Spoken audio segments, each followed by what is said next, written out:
We spoke about this briefly before, but I'm not a Porsche guy. Okay, I've never liked Porsches. I wasn't. Yeah. And then you see Leon S. Kennedy rock up in a Porsche, and you're like, you know what? Maybe I am a Porsche guy after all, right? Yeah. I'm like, maybe I could buy a Porsche. Maybe let's have a look. And then you go and look up the price of this Porsche. It's like How much is it? 400,000 Australian dollars, which I have no idea what that is in US dollars. But like the average car in Australia is like, I don't know, $30,000 or $40,000. It's just like, so my question is, where the fuck is Leon S. Kennedy getting that kind of scratch as a government employee, man? Like, what is going on? Man. The DSO pays. You reckon they pay well, do they? You reckon that's what it is? $285,000 well? Yes. He probably did like a speaking tour after surviving Raccoon City. Like he did like a whole thing. I don't know. I'm Yeah, sure you can sign up for his course. I'm sure all the ladies who signed up were there to listen to the content of his speech, of course. Okay. A girl's got to have hobbies, okay? Not hurting anyone. Yeah. Oh, man. So anyway, the Porsche dream quickly evaporated. There will be no Porsche for Ralph. No, but for the best. I found out that you can get cheap ones on Facebook Marketplace. Cheap Porsches. Yeah, that are all jacked up. A couple $1,000. Like they're like rotting out. Like in New York, like all cars just like rust away. But Right. like you can get like a beat up one. So I was like, what if I got a weird messed up one for $2,000 and painted it black and I was just like Leon, but like the crappy version. You got that jacket? You got that the jacket, jacket. already? That's fine. It's right there. I Literally was about right to there. Put it on. I was like, There you yeah, go. I'm thinking I'm back. He doesn't say that, but He does not say that. That is a different dude. Yeah. But, you know. Who's also There we getting go. a game, I guess. I've gotten so much use out of this jacket. Hey, everybody, welcome to Friends Per Second, the podcast. It is episode 88. We're here. No, it's not. It's not? It's 89. Oh, it is 89. Oh, because I made the run sheet. It is episode 89, everybody. That's all right. We're getting closer to episode 100. What are we doing for our 100th birthday? We've got to figure out something. That's 12 of 6 weeks. That's 6 weeks from now. Is it? Yeah, because we do every 2 weeks. 88. Yeah. So that's 6 weeks from now. Oh, No, shit. 12 weeks from now. Wait, no, what am I Yeah. talking about? 12, no, double that. Excuse me. My math is so stupid. Yeah. 24 weeks from now. Okay, so basically half a Oh, year. so 6 months, okay. So then, We got like, we're not going to be, unfortunately, I will not be in the States during that time. We're going to come to Australia and we're going to do jujitsu. That's what we're famous for down here, jiu-jitsu. Yeah. and breakdancing, to be fair. We're also famous for that now as well. So, Never forget. that's right. All of the martial / dancing arts, that's our thing. Yeah. So, yeah. We'll figure out something for the 100, though. We've got to do something. Definitely. Yeah, we should. We do have a jam-packed episode. We Oh, are yeah. talking Resident Evil Requiem. We're talking a couple other little games we've been playing. We got some user questions. But first, I think we should talk about probably the biggest headline of the week, which is Xbox leadership, right? Big stuff. So Phil Spencer, Big Phil, is retiring. He's out.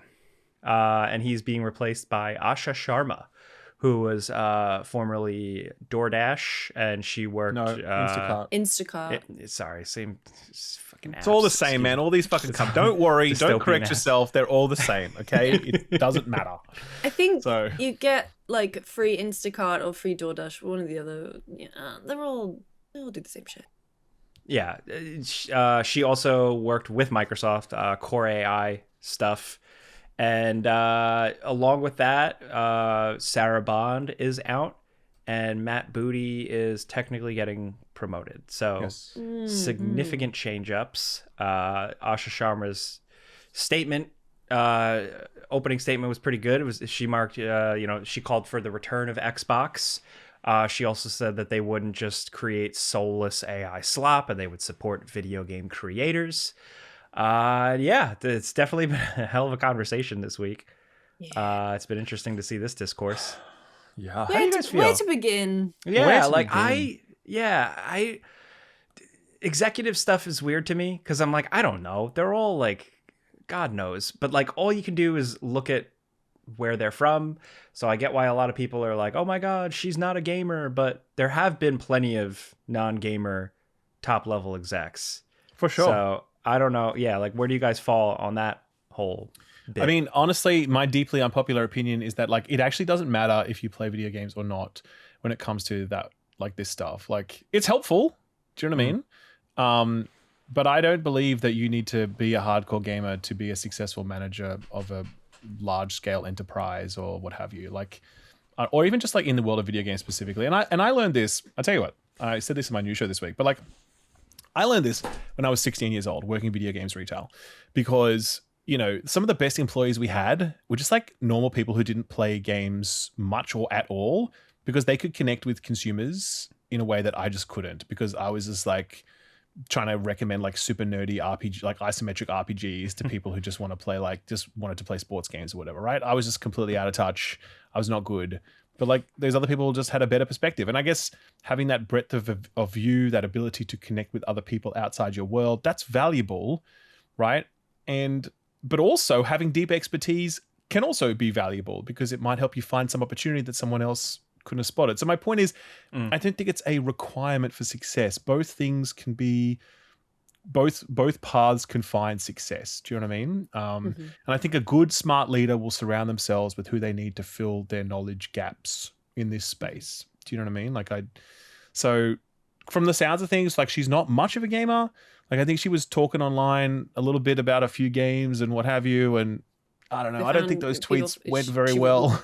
She released her like gamer tag, and there was she dipped in and out of stuff. Made I don't years. I don't care. I don't care. No. Like if she's a good leader who makes good moves for Xbox and she listens to the right people and whatever, then like fine. That's what I care about. Like I don't know. I've never critiqued the, like when Doug Bowser or whatever got promoted, I was never like, does Doug Bowser play enough video games? Do you know what I mean? Like, Hideo Kojima plays like one video game a year tops, by the way. And that's by his own admission. Now, of course, he grew up playing video games. Don't get me wrong. But, I just think that like there are different paths to success when it comes to success. That's it, And so it does not bother me personally that she's not like some big hardcore gamer. I don't know how you guys feel about it. Do you guys feel different? It doesn't bother me either. I think in my mind, I'm trying to understand why there is so much outrage about it. And I think where I settle on that is that the Phil years were like a kind of a course correction back from how corporate and, Don Matrick years, and how they were trying to pivot Xbox away from being a solely game console to being the all-in-one entertainment system that you have. You had smart glass, you had like all the TV stuff from that infamous E3, right? And then in comes Phil. He can change everything. He's one of us. He's a gamer. He's always talking about how many hours he's logged on Fallout, or he's got 1,000 G in Vampire Survivors and stuff. And I think if you look at how Xbox then cultivated the fan base even more, then because they knew they were losing them with Xbox One, and then there was a real kind of concerted effort. And I'm not saying that Phil's being a gamer is fake and all, but it's like people really latched on to that because it was like, finally we got a gamer in charge. Everything is about to change. And ultimately, I think Phil did a lot of great things for the company, but it is very clear right now that Xbox is not in a very strong position. And there have been all of these leadership changes, and this is a new era of Xbox, whether it's going to go well for them or go badly for them. It feels like a lot of unnecessary attention on someone's achievement list versus what they can actually do in that position of the company. That's it for me personally. Yeah. I know a lot of people disagree. I think what I care more about is just, I think the outsider perspective can always be good. That can always be interesting. Someone coming in and being like, okay, I'm a leader. What do we have? Okay, let's go. The thing I am excited to see is the weight of the IP that they have. That's the big thing. Like I almost thought for a while, like if, when they replaced Phil, they would go with like someone who had like an entertainment background or something, just because of how many things they own. Xbox. So yeah, I just hope that the IP is really handled. And like again, like the statement I thought was pretty good, talking about enabling game developers to make the things that they want to make and stuff like that. I just, obviously actions are always louder than words. Like we have to actually see the actions. But yeah, I don't. I'm kind of like a little indifferent with the corporate stuff. It's like whatever, man. I don't know. Just fucking give me a video game to play. I mean, the thing is that I'm indifferent on corporate stuff, but the Sarah Bond of it all is very weird. I don't think it's weird at all. I think it's super. Well, I mean, no, I know, but I want an episode of Succession about it. You know? Yeah. Like, I'm very sympathetic to Sarah because it's clear that she either got fired or got passed over, which is ultimately the same thing in that kind of scenario because you don't get to be the heir apparent and then miss out. Like when you play the Game of Thrones, you like win or lose. You know what I mean? Like that's it. There's no like second prize or whatever. So. You know, I feel sympathetic because obviously she worked really hard and, you know, it didn't work out for her and what have you. But it's just also like, look, you know, Phil and Sarah and Matt Booty, and this is where it gets complicated because like they represent a generation of leadership that tried to do a certain thing and it didn't work, right? It made some ground in some aspects, but overall, like it didn't work as much as they'd hoped. And then the acquisition happened and it changed the dynamics completely. And so because it hadn't worked to that point, when the acquisition came in, they had no bargaining power at the table to be able to say like, no, this is how we need to go or whatever else. So, you know, and we don't know this for sure, but it's pretty clear that Satya Nadella kind of took over at that point and like the directives changed and, you know, the profit margin requirement shifted and just the whole thing became different. Like multi-platform obviously is the perfect example of that shifting strategy and what have you. So, you know, all of this came undone in the last few years and it really feels like it's all just been kind of winding down to this point where eventually Phil would step off and you'd think maybe Sarah would step up, but she was kind of one of the architects of this whole strategy that has not worked. And arguably though, and I think this is where it's confusing in some way, like Matt Booty was also one of the architects and arguably one of the central ones because like it was his job to deliver really fantastic video games and had Xbox developed a number of system selling titles that sold more units and that made Xbox an essential piece of hardware, then Xbox would have been in a very different position with how it viewed its overall, like, you know, ecosystem and what have you. So to then see him promoted to a broader position raised a lot of questions. I don't have the answer to that, but certainly like my hypothesis as I kind of imagine what it might be is that like, you know, Matt Booty managed the integration of Mojang into Microsoft. And Minecraft makes like $400 million a year for that company. Do you know what I mean? He has extensive experience in overseeing large scale studios. You know, Forza has delivered extremely well under his leadership. You know, Bethesda's doing pretty well. If we look at things like, you know, the Fallout TV show and the growth of the Fallout IP, if you look at Machine Games and Indiana Jones, those sorts of things, Bethesda's done pretty well, right? Now, measured against that is stuff like closing down fucking Tango Gameworks and, you know, mismanaging Everwild and Project, of course, all of that stuff, right? And so I don't know how all of that's viewed internally in Microsoft, where they attribute blame, all those sorts of things. But my point is, Matt Booty certainly has some runs on the board as someone who knows this industry and has done it for the last 10 years. And also, he's a continuity play as well. Like you know, if you're getting rid of your entire leadership structure and bringing in someone who has no experience in video games, it makes sense to keep around someone who knows the studio system really well, you know, and knows all of the people involved and just understands all of the gizzards of that massive machine that, you know, Xbox Studios is.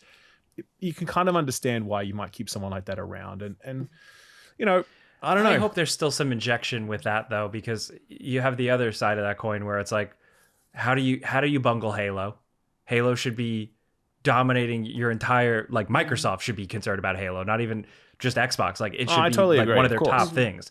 They have games that have been announced years and years ago that we haven't seen anything of. Like That's perfect, dog. As I say, first the perfect, quadruple A studio. Yeah, I'm definitely not saying this is the answer. The truth is, I don't know the answer, right? Yeah. But all I'm saying is, if I was to like guess what might be going through like Satya Nadella's head as he makes this decision, maybe it's that stuff. I honestly don't know, but I don't know. It does feel like you could like. It does feel like, you know, that the whole studio system could use an injection of some new leadership as well. You know what I mean? Like that would be exciting. I think if we can kind of, look, the stark reality is that in the last 10 years or more, really, Xbox has not made any like truly system selling games. It's made some great games, but not like true system sellers. And that's a drought that that whole leadership team owns. And it's really why Microsoft is in the position that it's in. And like, you know, it makes sense to sort of turn the page on that. But I don't know. We'll see. Is it a pivot? Is it a change? Or is it a new company head just coming out and trying to be bright and optimistic? Or is this actually signaling a new shift? Like she said, like, you know, nothing is off the table. We're going to do this. We're going to bring back this. We're going to go for this. Like, do we think that's actually a change? Because like, you know, you see the reports from The Verge, the Tom Warren report, that's like, oh, Sarah Bond was all the bad stuff and now she's gone.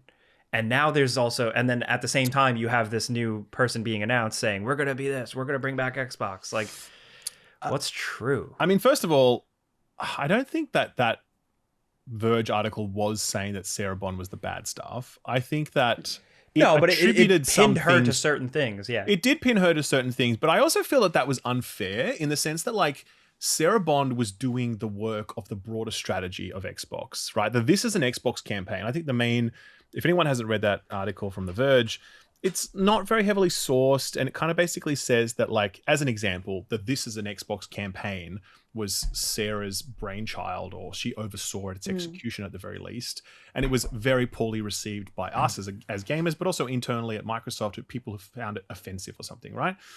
But the point is that, like, that was the strategy for the last like fucking couple of years. Like there was always the intention. It predated her, didn't it? Absolutely. Like it was always the intention that Microsoft would embrace cloud, that it would become this thing where you could play anywhere. So attributing that to Sarah, I think is unfair, because that's a broader Xbox strategy. And if anyone owns that, it's Phil Spencer, because like that's a major thing that they have been investing in. He's forever. top. Yeah, for sure. So, I mean, I think, is it a pivot, to answer to your question? Like, absolutely, it will have to represent some sort of pivot. Like, you don't appoint like a 36-year-old former head of Microsoft's core AI stack who has a background at like, you know, Instacart and Facebook Messenger or whatever. Like, you don't appoint that person for just like business as usual stuff. Like that's a different thing. You know, if it was business as usual, you probably would go with Sarah Bond. And you'd be like, cool, this is broadly working. Maybe people don't like the fact that we're selling less hardware, but overall the strategy is working because we're growing in this sector and that and whatever else. I don't know. So clearly there's a play here. Even Asha, as she's talking about like bringing Xbox back. I don't know if you guys have seen this. Yeah. I've got the blog up right now, and it's like, it is everything that Xbox fans like would want to hear from this statement. It is, we're recommitting to our core Xbox fans and players. Renewed commitment to Xbox, starting with console. No AI slop. Games are and always will be art crafted by humans and created with the most innovative technology provided by us. We will not chase short-term efficiency or flood our ecosystem. Like, we will not milk and monetize these worlds that we've built and people love. Like, this is like no more wars. Like, you might say this is the end of history. It's easy to say all this stuff. It like, you know, she even says at the very beginning, it's like, my first job is simple: to understand what makes this work and protect it.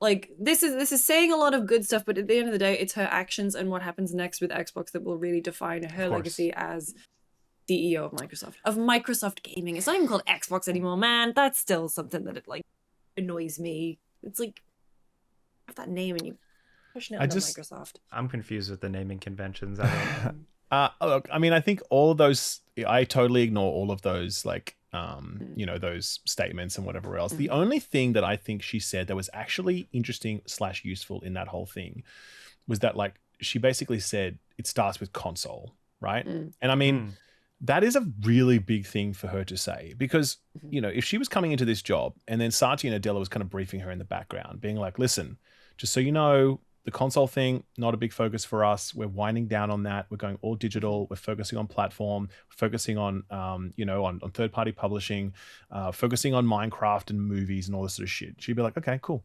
And then she would get out there and she'd say something like, bringing Xbox back. It's a vibrant ecosystem. And, now everything is an Xbox. You can play anywhere.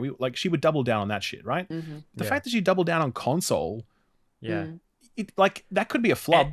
But she has a product development background too. Yeah. So she has a digital platforms product development. Yeah. You know what I mean? Okay. And so I can understand how if you want to grow Xbox as a digital platform, she's like perfect for that. But at the same time, it's like, again, she called out the console, and that's it. Who knows what it means? Maybe it's all bullshit. Maybe she was just saying stuff and whatever.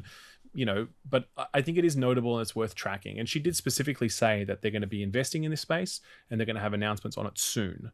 So she's going to look pretty stupid if it turns out that actually the console is being massively deprioritized, because the very first thing that she says that people get excited about turns out to be a lie. You know what I mean? I was going to say, there was no way they would let her put this on the Microsoft corporate blog if the actual real intention was to, what was it? Put Xbox into palliative care. I think that was what Seamus. That was Seamus. Like he was saying.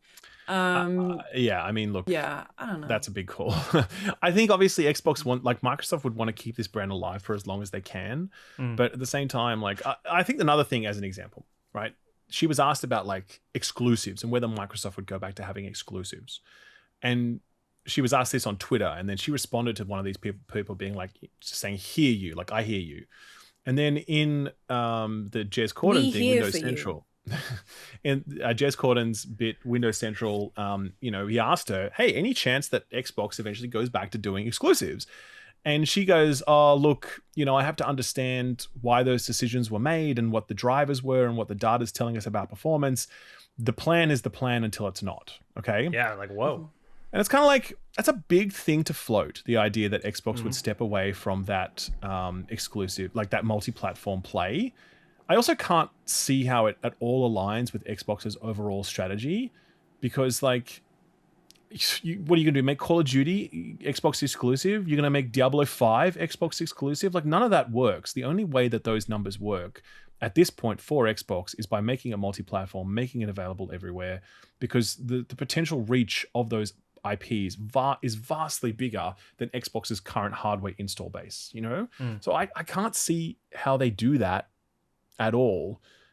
So I don't buy that for a second. I look, if you were to say to me that they're going to continue making a console, I'll believe you. But if you were going to say to me they're going to go back to making their games exclusive to console, I'm going to say, chances of that, man, snowball's chance, snowball's chance. The gates are already open. You can't really close it. Shove it back in.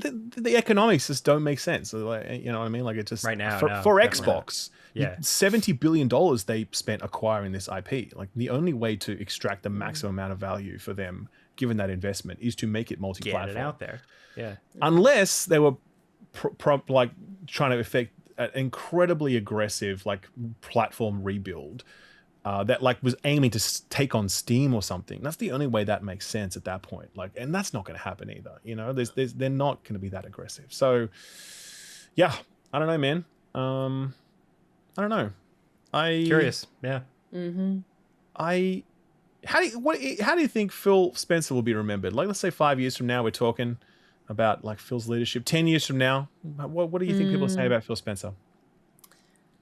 I feel like a lot of the goodwill has been from the early years, with Game Pass and all backwards compatibility and all of these really gamer centric things that he did and helped bring into life. But I think ultimately he will be overshadowed by the latter years, which were endless layoffs, studio closures, unfulfilled promises, canceled projects. I don't think it's going to be as disastrous as Matric or anything, but I think it'll be a bit more of a mixed bag. Yeah, I think a bit more of a mixed bag. I do think that whole saving Xbox from that whole Xbox One disaster thing is a very significant period in the Xbox history book. For sure. I think that was cool. I think that was good. It set them up for great stuff for a while. Yeah. Yeah, it fizzled out. But Yeah, I don't know. He was Well, always if I get to interesting. retire at 56 or whatever it is he is. Yeah. I think that personally, I think Phil will be remembered fondly. You know, I think a lot of that is to do with the fact that like Phil tried, man. Like he really tried, and I think he was trying for the right things. Like again, you know, you look I at think so. the way many of these executives try, and I think a lot of it's about like just milking your consumers as much as possible and investing in only the most high return, the most risk averse plays. Like that's it, you know, like the safest money, the maximum amount of money, fuck everything else. And that was not Phil's book at all. Like in 2018, that was a pivotal year for him because he bought up all of those studios, and he didn't buy up like Rockstar or whatever. Like he bought like, you know, Obsidian, Cool studios, and Ninja Theory, and like, and that just that statement, Double Fine, you know, that statement of being like, this stuff matters. Trying to go into Japan didn't really work, right? But he was really about like, hey, we've got to get into Japan, and he made some headway. But not enough, I don't think. But even then, he was like, got to make this work. Game Pass, obviously very controversial, has its upsides, has its downsides. Yeah. But he was like, hey, what's a thing we can make that's going to provide a lot of value to consumers? And it provided a lot of value to consumers. There's no doubt about that. You know, world's most powerful console on the Series X, you know, probably just as powerful as the PS5. It doesn't really matter. The point is, he really wanted to make a console that was as powerful as Sony's and not be trapped in the last generation issue where, like, you know, Xbox One trailed behind the PS4 significantly. All of these things, I think, show that like he was trying to grow this business by making it a good business for us rather than just a business that made a lot of money for Microsoft, you know? And I think a lot of people will roll their eyes at that and be like, that's dumb. I'm like, okay, fair enough. But that's how I think about it. That's how I see Phil Spencer's legacy. And I think that unfortunately it just didn't work. And then after that, he lost, like he was no longer holding the wheel at the latter end. Yeah. And so lots of shitty things started to happen, which he owns those outcomes because he was not successful in the years prior, right? Of course. But I do think he ran the best race he could in those years prior. I do believe that. Yeah. It also helps that he's very personable. Like he, you know, had been a lifer at Xbox, 38 years at Microsoft. Yeah, he had done a lot of cool like he was like producer on like old stuff. Yeah. Like his name is on like all the way back, like Blinks the Time Sweeper, Phantom Dust, shit like that. Like he was like company Xbox game dev guy. He had jokes. He had his little memes with his t-shirts and everything. Like he was, you know, I don't know. You could just tell he lived and breathed the Xbox brand. And I think, you know, he did the best with what he could. He was also, you know, obviously like very media trained. For sure. Very good at that. But he still managed to be personable. And also, I always remember when it was like, Redfall immediately was like a massive fuck up, and he had an interview scheduled with Kinda Funny. Oh yeah, like that legendary. day, and he still did it.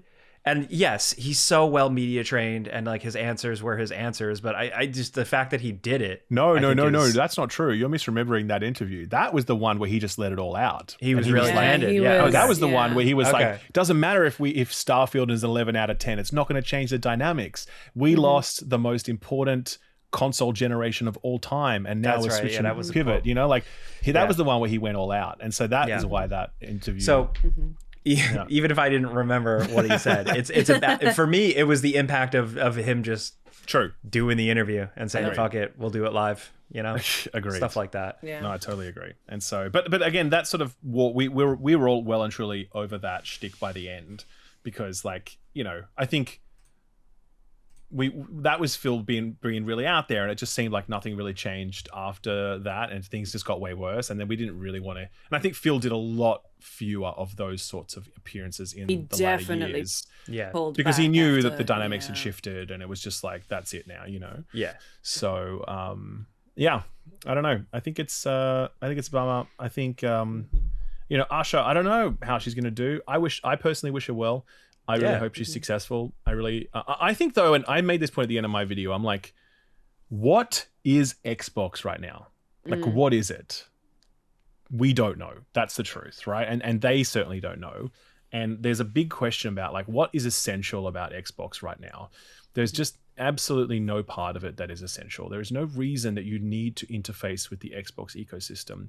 Because the Xbox Elite Series 2 controller. Thank you. Dude, I've gone through 2 of those. Excuse me, they break. They Are you joking? Dude, touch wood. Mine has not broken. I've had it because I got it with the limited edition Taco Bell Xbox One that makes the ding when you turn it on. Yeah, that's excellent. A big thing. Yeah, we had that. So whenever that came out, I just took that controller in my hand luggage to Copenhagen.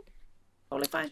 You mean not the even a magnetic single bit came out. thumbsticks? The thumbsticks didn't pop off, really? No, but there was your bag? No, they didn't. But there was a really awful moment where we were on the train going to wherever it was we were going, and I had my ROG Ally on the thing, and I used my controller because I just prefer having the back pedals, right? Mm.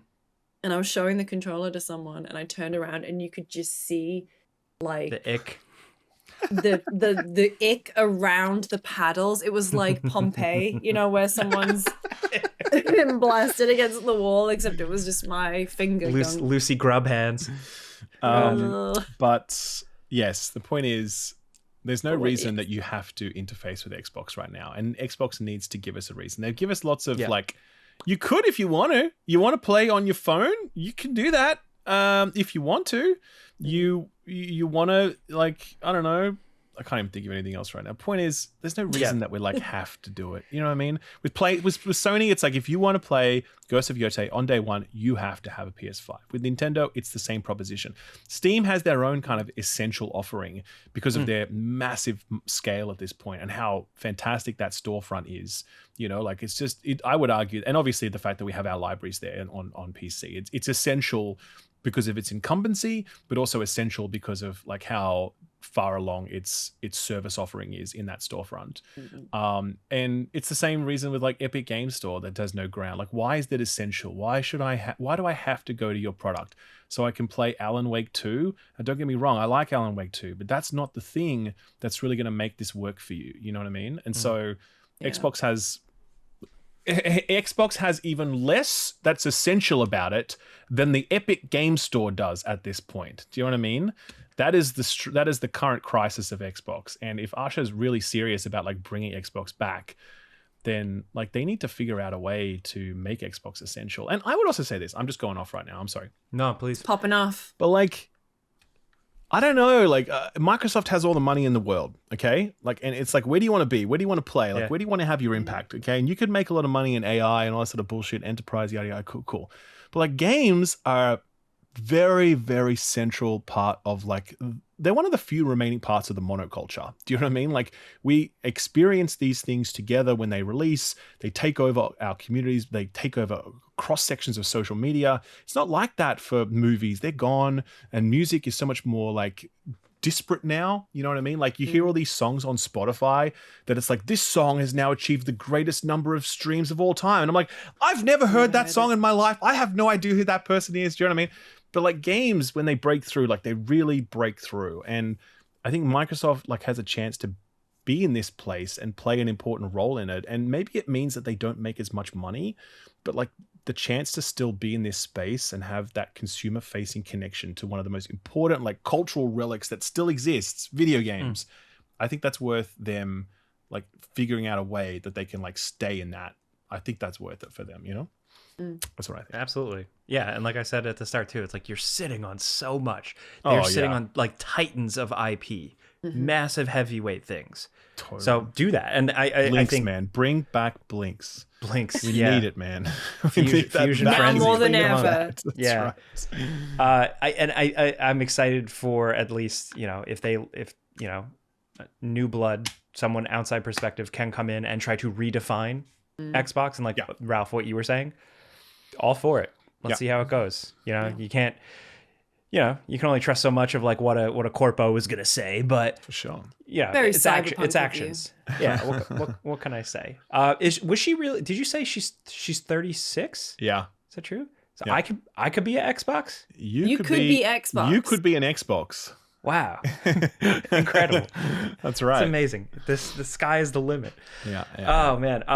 Do you guys want to talk about? I think it's interesting. We should probably hit PlayStation a little bit too. PlayStation was in headlines this week. So first, I have so many thoughts on this too, and no one's gonna like any of these thoughts either.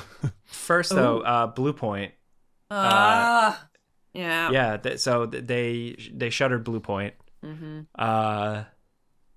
Lame. a studio that had a lot of goodwill, like people just, like, I really cannot fathom, and I guess it's so baffling that it makes me wonder, like, what's really happened there? Like, what's really gone on? Because it's so unfathomable that you look at that studio and think, there's nothing worth saving here, right? You look at what they've achieved, how long they've been doing that, the quality bar that they consistently hit. You have to see that and be like, okay, there's some way that we can put these people to work on something that is going to make $1 worth of profit, because that's all you need, right? A project that gets $1 worth of profit that you can work towards. And then at that point, like, you could figure out what the next project is after that. Just get them on something to keep them going until you figure out what the next thing might be. I don't know. But my point is that, like, letting that studio die, like, Jesus, man, what a colossal waste. What a shame. And it really does remind me of Tango. And it's kind of like, how does this make sense? It's so baffling. You can't wrap your head around it, In a world right now where all the pursuit is in remakes and shit like that are the safe bet, and you have one of the premier studios that do it very well and have been proven, your shit can. First you put them on your best launch title for your latest console. Yeah. And the report suggests, like, you put them on a live service God of War. That doesn't work out. So then you just wrap up shop. Yeah, they haven't released anything since they've been bought by PlayStation. No, they did. I believe they did some support work. They did support work on, like, Ragnarok, maybe. Yeah, they did. Yeah. But, like, even like, okay, were they shopped around? Like, did you approach EA? Did you approach, like, I don't know, whoever, like, other publishers, and be like, did you approach Xbox and be like, hey, you guys want to buy these? Like, just keep them around, keep them together, keep them doing their work. I don't know. And this is why it leads me to that question of, like, what actually happened? Was there just, like, a colossal amount of talent drain to the point where did everyone leave? Couldn't keep going, and there was too much lost, and that can happen, unfortunately. And I think we look at certainly, like, Arcane, where Arcane Austin closed after Redfall, and it's kind of like, that's a bummer, but there was obviously a colossal amount of talent drain that occurred at that studio where it just became too difficult for them to press on. And you're like, okay, it's a real bummer, but you don't begrudge Microsoft the choice, because you're like, okay, well, we get it, So I don't know. It just seems so baffling. I just can't make sense of it. It's crazy. And then with that, there's another thing coming out. Should we dive into that or no? Yeah, let's do it. Yeah. Okay, just because it's still not like, it's just kind of like conversation from Schreier. But, like, he's kind of doubling down on it. Linneman too, as well. Okay. And also Nate the Hate. So there's, like, 3 people who are on this. So okay. Yep. So these insider type folks are suggesting that PlayStation might be pivoting away from putting their big first party exclusives on PC. I want to hear Ralph's controversial. Look at him. He's getting ready. Look at this guy. Jesus Christ. He's got a take. He can't contain it. What's the take? Okay, so first of all, I'll preface this by saying I don't think it's good that they would step away from their current strategy. Okay? Okay, and good. I'm worried about what your take was going to be. No, I think the current strategy of game hits PlayStation first, game hits PC much later is good, because everyone gets their slice, right? And you have to wait for it. But everyone gets a chance to play it, okay? But at the same time, if they're not seeing the return they want on it, because there are reports that this strategy is not working for it from a revenue sense, right? They're just not making the money they need because not enough people are buying it on PC eventually. And it's like, okay, well, if that's the economics of it, fair enough, right? But I think this overall touches on a point where people were like, oh, this is disastrous news, it's terrible. And I'm like, look, first party exclusives really, really, really fucking matter. Like, they really matter. They are what keeps this whole thing going, because first party games are not about the profit that you make on the game. It's about the overall, like, profit that you make on your ecosystem by that game attracting people to it. Do you know what I mean? Like, you're spending all this money on Wolverine so you can make some money on Wolverine, don't get me wrong, but also because then people will have to buy a PS5 because it's the only way they can play Wolverine, and then Sony makes money on, on the third-party sales that they get. The whole system is dependent upon this thing. And so if you want to lose that, like if you lose that, you lose console gaming, and I think you lose the first party model altogether. And the only way that like Microsoft exists as a first party now is because like they just have endless money to be able to pump into it. Do you know what I mean? Like, it's just like, that's it. Like, could Nintendo like thrive as a third party publisher without their, I don't know, maybe, but I'd be very unconvinced. Do you know what I mean? Like, there's a whole thing that exists with first party. It got us to where we are today.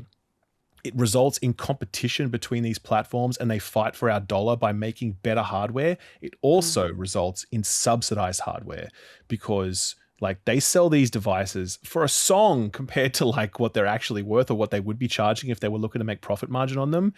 And they subsidize them in this way, and they price them this competitively because they make their money elsewhere. So it's all a very delicate balance that all rests on first-party exclusives. It's just it. So I always get upset when people will be like, oh, all exclusives are bad. I'm like, no, that's not it at all. Like, the reason we have a video game industry at all is because first-party exclusives got us to this point. The reason that Xbox is in the mess that it is because it hasn't had proper great first-party exclusives for the past decade. And Sony and Nintendo are thriving because they've managed to keep that firmly in view. So I don't know. That was me going off. What do you guys think? Do you disagree? So my thing about this is, if say they were cutting out PC, the PC market, right? Say PlayStation's doing that. We also have the problem where games are so expensive and take too long to make. So what if you have gone through, let's say, 5 years of production on a God of War, comes out, it's a system seller, it's a great game. A few years later, it comes out on PC. While you're in this middle, how long was it until Ragnarok? Like 4 years? Was it? No, I don't think it was that 2018 long. to 22? 2 years. I see. Sorry, yeah, you're right. Sorry, you're right. Yep. But PC sales, whenever it came out on PC, I'm not sure of the timeline, but it's like, that's a bump because the game is already profitable. So everything beyond that is just pure profit, and that can go funnel back into the broader ecosystem. So I do not disagree with your point about why exclusives are necessary in that console, like you need to have a system seller, but at the same time you are denying a huge part of the market and an enormous amount of revenue, even if you include Steam's cut. Like porting, like how much is Nixie's really charging for a game to port? I have no idea. Like it'll be peanuts compared to what the actual overall development cost is. And if you've already recouped that through selling on the console, why would you give up the free money? Especially when everyone is hurting for that money and the whole company is grappling around desperate, like cutting studios, canceling games. And it just feels like but it's the thing, it's like and this is me with my Carrie Bradshaw fucking cigarette and my Diet Coke and my MacBook in the corner, but it's like, what even is exclusive anymore? But like, and just like that, I wondered. One theory is that because Xbox's next console is going to be essentially a PC, Sony don't want their games appearing on the Xbox. Now, I don't know. Do you want to know another little tinfoil hat theory I heard? Yeah, go on. Is that they don't want them looking like, if they have to run at lower specs to run on a handheld like Steam Deck, they're like, no, doesn't look nice enough. We put all that effort in for a fancy, shiny looking game. Well, I think it's Puddlegate. I wonder, because there are rumors that's all but confirmed rumors that Sony's working on their own handheld, which has to be like some kind of down-spec'd version. And I wonder I wonder how much of the PlayStation library that will be able to play, if it will be able to play new release games, in which case it will need to be, you'll have that flex for down spec. But I don't know, Jake, what do you think of that idea of like, Xbox, like Sony cares about its games appearing on the next Xbox? It's a fun theory. I like it because it almost looks like a Cold War type of like arms race type of thing. Overall, I just look at it like, me personally, like I double dip sometimes. I like having the option. And if the option was taken away, I'd be like, oh man. I read a lot of comments, and I know a lot of people are like, they watch our reviews on PlayStation first party games, and they're like, I can't wait to buy it in a year or two. Yeah. So there are people out there. But I think it's, to me, this is just like gut total, like off the cuff, but like to me it feels like it's more of a less of like a, well, we need to lock it back up and we need people just on console, and more of just like maybe it's not doing as well for them as they hoped. You know, it feel like it started with a bang with some of their early ports, and then it feels like the last few, it's just kind of like, okay, here it is, it's out, and look, it's got ultra wide, cool. Like it doesn't make as big of a splash. That's just me going by feel, like temperature check. Yeah, I agree. I think, to your point as well, Lucy, that like there's the incremental money that you get on PC, but you also get to grow your audience, and that's another thing, right? Because you might play God of War 1 on PC, and then the sequel gets released, and you're like, I fucking love that game, man. You know what? Fuck it, I'm going to cop for a PlayStation 5. Off you go. You know what I mean? Now, how many people are actually doing that? I don't know. I suspect the number's small. You know what I mean? But it's still something. And so, yeah, I think, I don't know, the economics, we'll never know it. Your comment, Jay, you don't think it's about locking it down. I don't know. I personally would not be surprised if it was about locking it down. Not out of fear of Xbox, though. Like, I don't think they would care if their games appeared on whatever Xbox's hybrid PC thing is. I don't see why they would care about that, right?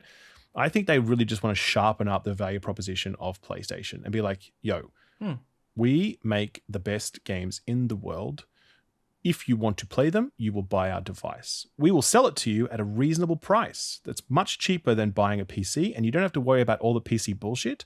Because we are now the de facto market leader in this segment, you will get access to absolutely everything, and you can rest easy knowing that your future for the next forever is safe with us, because we're Sony. We're here for the long haul. We've beaten the competition now in Xbox. That's it, right? That to me makes sense.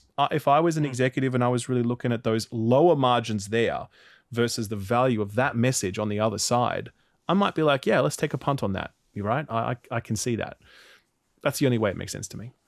Yeah. Well said. I think, it's interesting because like they are the top selling console. So if they do like 5-1, by the way. Yeah. So if they do want to continue to just, it's like it could go one way where they're like, yeah, let's throw it out there and try and get some more users, or just go full kind of walled garden to a point. So I think it's like for me, it's almost similar to like movies where, you know, movies still get released into cinemas, and that keeps the cinema thing alive. And I know a lot of people hate movie theaters these days, but like I think they're very important and special, and like we need to keep them alive somehow. So they're like the cinematic release, we need to protect it. And I think if Sony wants to protect their version of this, of like their model that matters to them, I'm all for it. You know, I'm all for them having exclusives. I'm all for Nintendo having exclusives. I'm all for keeping that alive. I think it really matters a lot. I think the industry will be much worse if that goes away. I'll put it that way. Much worse. Side question: do you think any of this, it might be a reach, but do you think any of this has to do with the fact that it seems like Sony is very committed to the PS5 and the PS5 Pro right now, and there's no PS6 anytime soon, and the RAM prices are fucking everything up? Like, do you think that this is maybe a side effect of that? Well, but like, do you think this is them looking at the next couple years and they're like, we want to focus on just moving PS5s? And maybe. I wonder. I don't know. It could be that. I think if the question is like, because the growth of the PC segment is not going to be worth it, maybe. But there's a lot of existing PC hardware out there that can play a lot of games, you know? Yeah, shit ton. And if the PS5 power does not increase, then there's already going to be an equivalent amount of PC compute, you know, power level to be able to play what those games can play. So I can't see that part of the value equation really making sense. I don't know.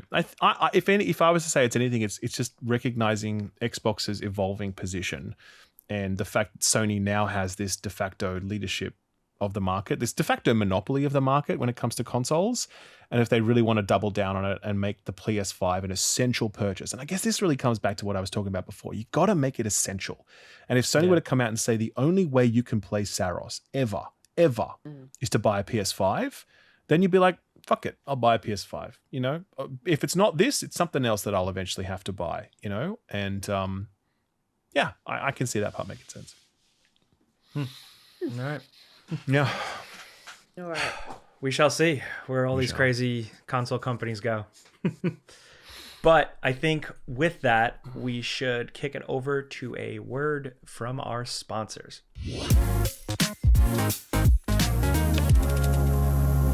This video is brought to you by Raycon, a long-time supporter of the show, so we really do appreciate that. They've been with us for years now, and we've been with them for years now. They've had a whole range of products release. One of the newest ones, actually, is their everyday earbuds. These bad boys right here. Nope. Wait, I got the name wrong. You're right. It's the everyday... Wait. It's the open earbuds. It's the open earbuds. Okay, I always get these wrong. But we're not cutting that. We're just rolling with it, man. We're rolling with it, okay? Bottom line is that they I'm not sure if my camera is going to be able to like show this, all right, with zooming in or not. But they don't actually go in your ear, this one. They go over your ear, like so. And that makes them really nice for when you're doing exercise. Because basically instead of having a little bit of plastic stuck in your ear the entire time and the sweat builds up or whatever, this is just very light and easy. It also, because it clips around the ear, it actually stays on when you're running, which I found is like a deal breaker when it comes to most earbuds. They always fall out of my ear when I'm doing exercise. So I have been using them ever since I got them, really. And I play tennis, have them in when I do that. When I go for walks or runs, I have them in. They're fantastic. I love them. Zero complaints. How have you guys found them? Yeah. Great. Yeah. Totally great. Multi-point connectivity with them. So like you get a lot of the features you get from standard Raycon earbuds, but the open ear design is really great because it doesn't block out everything. So you can hear a lot of what's going on. For me this week, the whole trial was I was shoveling so much snow. New York had a blizzard. I had these things on outside and they were getting blasted with snow, blasted with sweat because I was like, I'm out of shape. So they worked perfectly. And I could hear what was going on around me if I was going to get like hit by a snowplow truck or something. So very, very useful. Yeah, for me, it's because I can't be alone with my thoughts for any amount of time at all. So the 8 hours of battery life with 36 hours of battery with the charging case is very, very helpful. Yes. So, look, we really recommend them. And the good thing about Raycons is that they're always at a very reasonable price, especially compared to other earbud options on the market. So do take a look at them. I think you'll be pleasantly surprised at how affordable they are. And best of all, you can actually get a discount with us, thankfully. We've got a special deal. Go to buyraycon.com/friendsopen to get 20% off. That's buyraycon.com/friendsopen to get 20% off. Thanks, Raycon, for sponsoring the video. We really do appreciate it. Thanks, Raycon.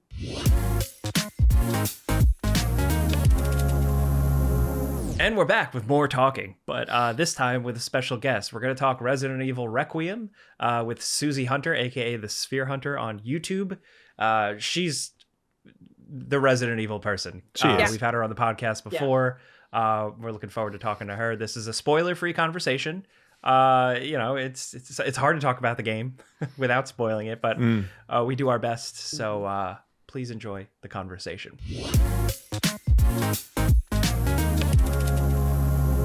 I'll start with you, Susie. Just like, hey, what's up? How's your videos or whatever? Sure. And then we'll kind of just go from there. Cool. I'm excited. Okay, so I'll just do that now. That could be in the video. Hey, Susie, how's your videos or whatever? Hey, Jake, how's it going, dude? It's good to see you. My video, I haven't seen you in so long. It's actually been a long time. Did I see all you guys like 8 months ago? Yeah, I saw you not too long ago. Perhaps. Yeah. I think I saw all you guys because that was where they announced Requiem. Yeah. So, which is kind of insane to think about, right? Like Capcom is really good at doing like, here's the game. By the way, it comes out in no time. I love a short window. That's good for me. But I'm surprised at no demo this time. They normally do that with Resident Evil. They do a playable demo. What do they? Playable? Yeah. I mean, for 7 and 8, they both. They got demos. Yeah. Right. Cool. Nice. Fair enough. People were fiending for a demo. I don't know why they didn't do a demo because they had a demo at like every place, every Grace convention section could have Grace easily demo would be good. Yeah. It's nice, short, sharp, gets you vibes, looks great. It'd be perfect. And it's so good. I love that part so much. I've replayed the game a couple of times at this point, but and every time I'm like, I like savor that part. Yeah, I'm like, I collect all the bottles and everything. But anyway, to answer your original question, good pal Jake, I'm doing good, and videos are really good, and work and other things, life is fantastic, actually. That's awesome. good Been to having hear. a great Good. life. Nice. Wow, that's you don't hear that every day. No, Yeah. Most people are like, everything sucks, but here I am, It's kind of like it for me. It's kind of like everything's great, and here I am. Sure. At the same. That's nice. Nice. I think you're probably also buzzing because the Resident Evil game just came out, and that's kind of that's a big deal.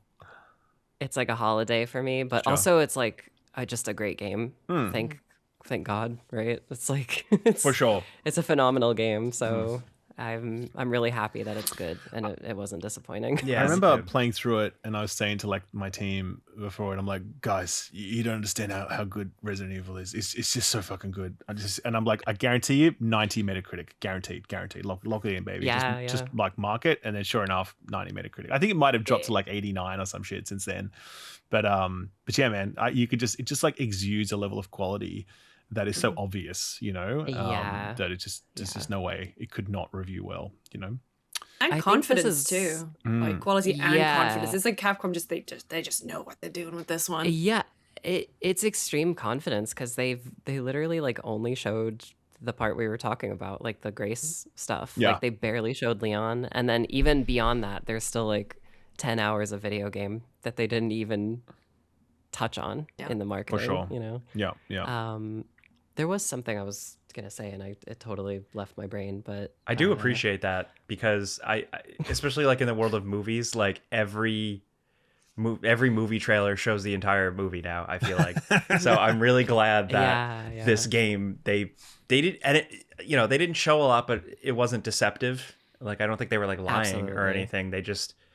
I thought it was worth the surprise, and the the embargo restrictions were pretty tight too, but. pretty tight. It was in terms of like how much footage they wanted out pre-release, but I hate that, by the way. It just drives me so crazy. it's always I hate annoying, it but too. this was like the one So time where I was annoying. like, well, yeah, I also don't want to show a lot. No, but like obviously you can I have to no, inform, but also like you can just show like 10 more minutes of footage of stuff you've already shown, as in like in the same areas, whatever.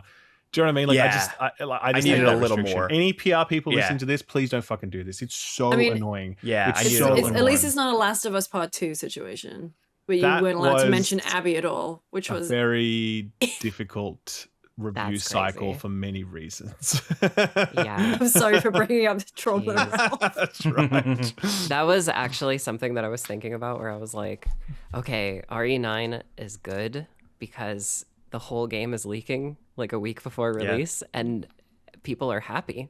They're not. Yeah. It's not a Last of Us 2 situation where it's just annihilating Did you see like the internet. you know? Kamiya being like, anyone who leaks it, I hope they fucking die. He's like, He was you like- should be cursed to not play video games for Yeah. the rest of your life. He was like It's so mad yeah, about it. I agree. But I'm interested, like Oh, at a high level. I think So have we all finished it? Lucy, have you finished it? I am right at the end because Yeah. I was traveling, so I will say I like poop socked it for 2 days, like just nonstop playing it. Ralph, you've never heard that expression before, I'm guessing. What did you do? No, Ralph Okay. uses that phrase. Don't make a face, Ralph. No, You I've use that actually phrase. never. No, I actually don't use this phrase. Poop I sockets. swear to God, Nah. I've heard you use it. I've never heard this phrase. Really? What is It's this? like when you just sit at your computer and like you poop in a sock because you Oh, don't want to get up and okay. leave it, Now it all makes sense. Okay. I see. And a sock. I basically- feel like there's other things you could find if you needed to do that. It would come be up with very a phrase. inconvenient to do that, to be perfectly Call it honest. piss bottling. That makes sense. Yeah, That's piss- easy. Piss bottle, bottle. I've heard. Yeah, fair enough. Fair enough. Fair enough. So I played a bunch of it, and I was like, I know I'm like right near the end. Yeah. But then I had to, boo-hoo, I got to go to Europe. Oh, But poor you. I will never be the person who plays an embargoed game in public. I don't. You never know who's taking pictures of you. Every fucker is taking pictures and like posting everything all the time. And I'm just like, I don't ever want to be anywhere near any of that. But also then I was like, I would be playing it on my handheld, Yes. my ROG Ally, and I was like, I've been enjoying this on Ultra on I my agree. big TV. I want to experience the end of it like that. So For sure. You should play it like you should have like a fake fake image on your Steam Deck and try and trick people, like have like Barry Burton with like a robot eye or something, and be like, oh my god, Resident Evil 9 leaked. Dude, that would be so funny. So I think Cyber Barry. So no, we're not going to do any spoilers in this discussion, by the way, because obviously this show will come out on the Sunday and the game will have only released on the Friday, so no spoilers at all, very high level. But just interested to hear what everyone thought about it and like what really stood out to you. Like Susie, take us through it. Like you're thinking, like where are you at with this one? Obviously you love it, but like why do you love it? I love it because somehow they managed to make a game that feels like a character is coming full circle. Like Leon is sort of wrapping up a lot of his stuff. So obviously that means nostalgia and callbacks and fan service.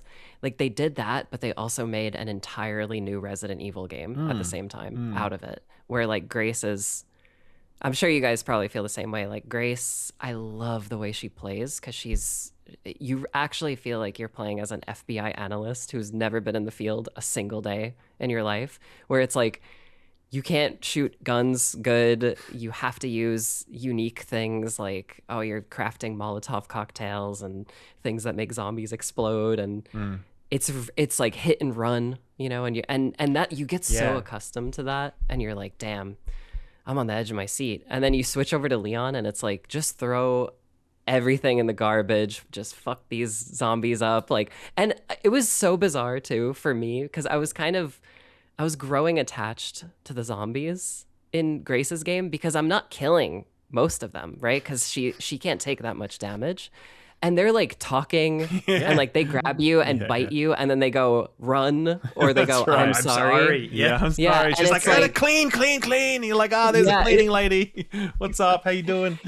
I love how the cleaning lady, if you break something in that room, she like runs faster than the Flash over to the thing that you just broke to try and clean it.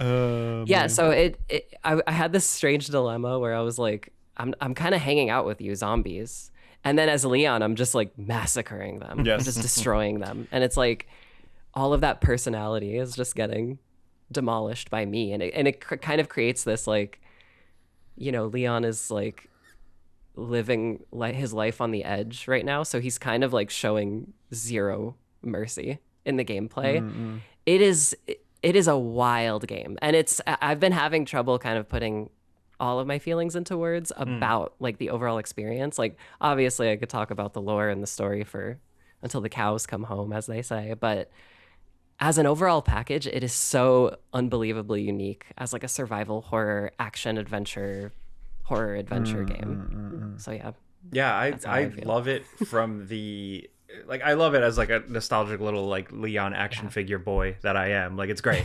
But I also really am into it from the game direction and game design standpoint and how wild it is and how well they married 7 and 8 with 2 through 4 remake and how they decided to cram it into one game. And it doesn't totally feel like Identity Crisis. There are times where you're like, wow, these are tonal shifts, but I think they thread the needle really well. And also from a pacing standpoint, I think it's really, really fascinating. Like, and I think that like, I don't know a lot about how games are made, but like, I just think it's a very interesting thing. And I think it's going to be really interesting to see how people reference it later on, just in terms of like how it's structured, how it goes down, how it paces the player, how it funnels the player. And then, everything else, the fan service stuff. I think I liked like 90% of it. There was like a couple little things I rolled my eyes. I was like, oh wow, really? Yeah, but me too. Most of it, I was like, this is unbelievable. Like I was like, did this just happen? Did that just fucking happen? Which is really cool. If I could add on to that, there was no spoilers obviously, but there was a story moment where I was literally like, and this is the benefit of playing it like 2 weeks early and nobody knows anything about the story, but there's like a story beat halfway through the game, you guys have all got to it, where I was like screaming and shouting, and I was like, I cannot believe they're doing this. And I'll be real with you, for the entire game I was extremely nervous because I thought the thing was something, And then when I got to the very, very end, it all comes together. And I was like, oh, thank God. Like, I felt like a wave of relief wash over me. It's like one of those games where, you know, and this is the thing, like, I don't know if you guys are familiar with the director, Nakanishi.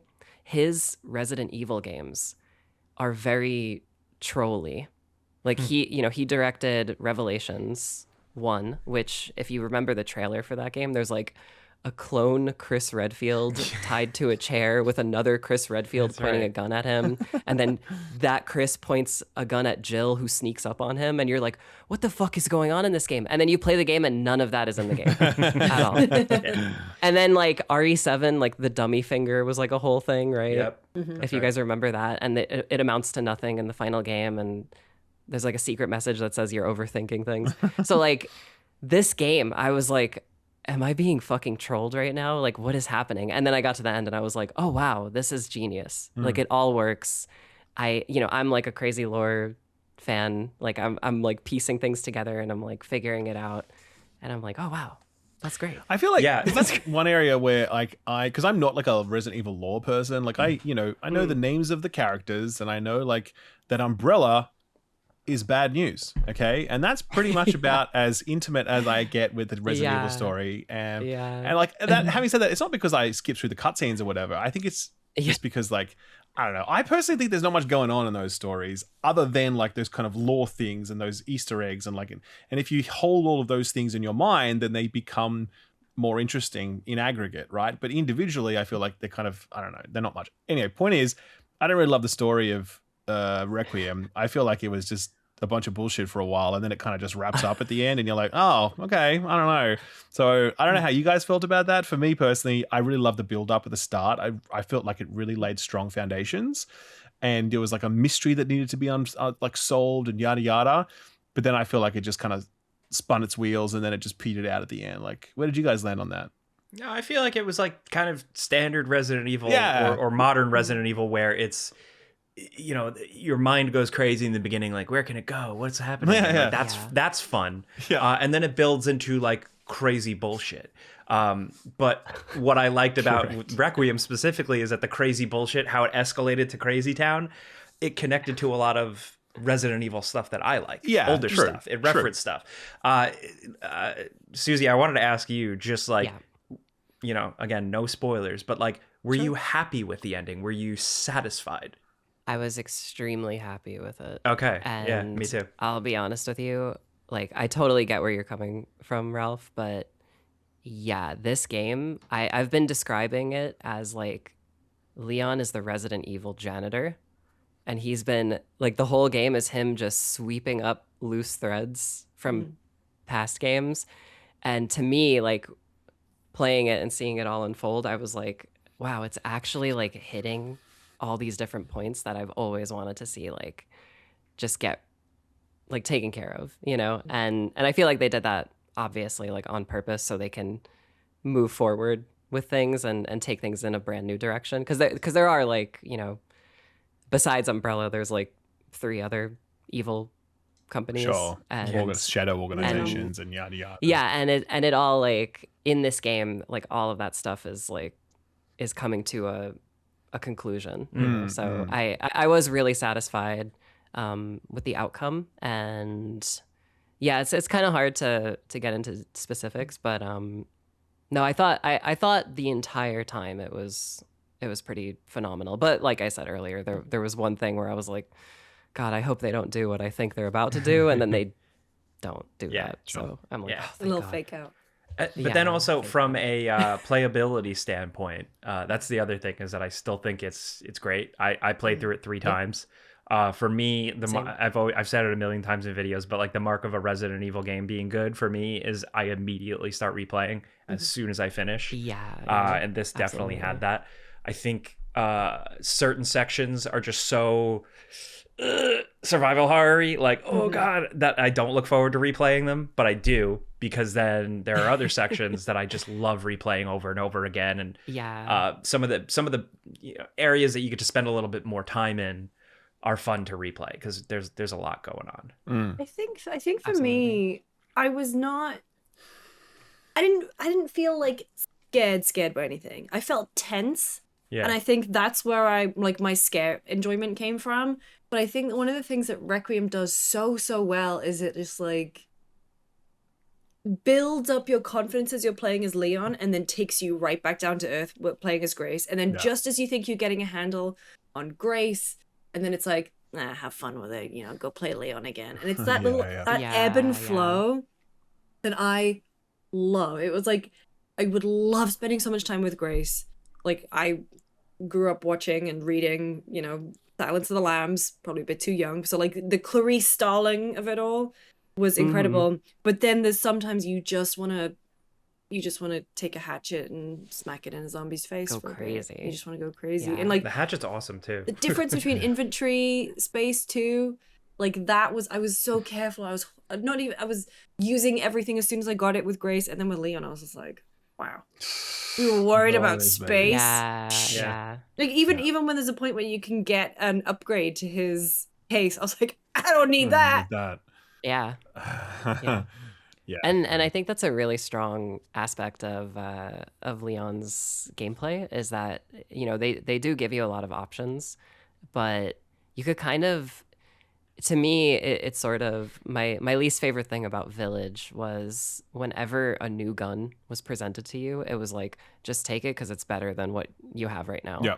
And RE4's biggest strength was if you want to play the whole game with the starting pistol, by the end of the game, that starting pistol is going to be a killer. Awesome. Yeah.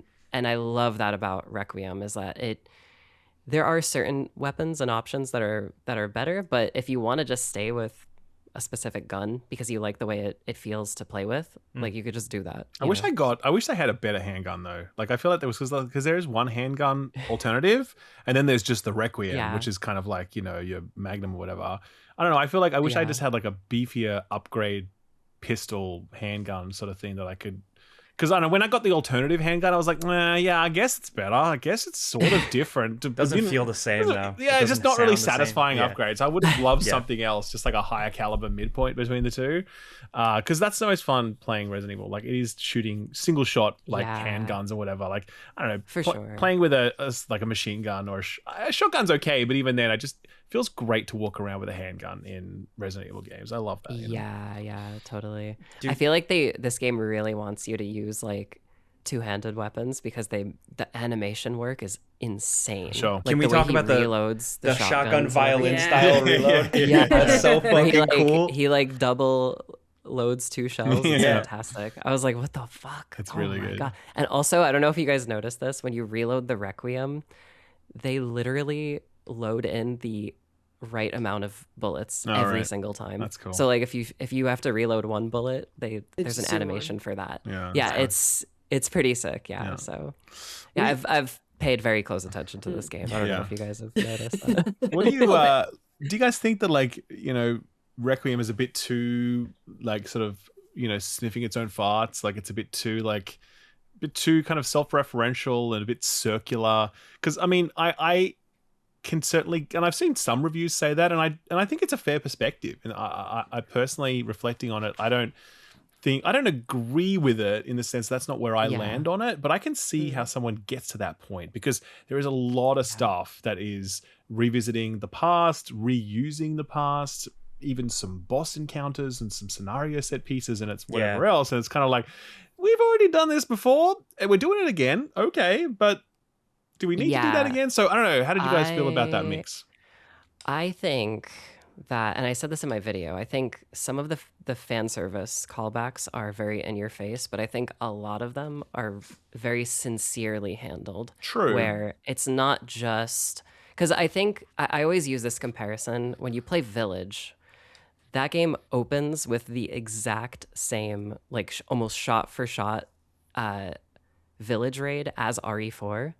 Where you're the whole village is coming down on you. You find a shotgun in a house. You can barricade doors and everything.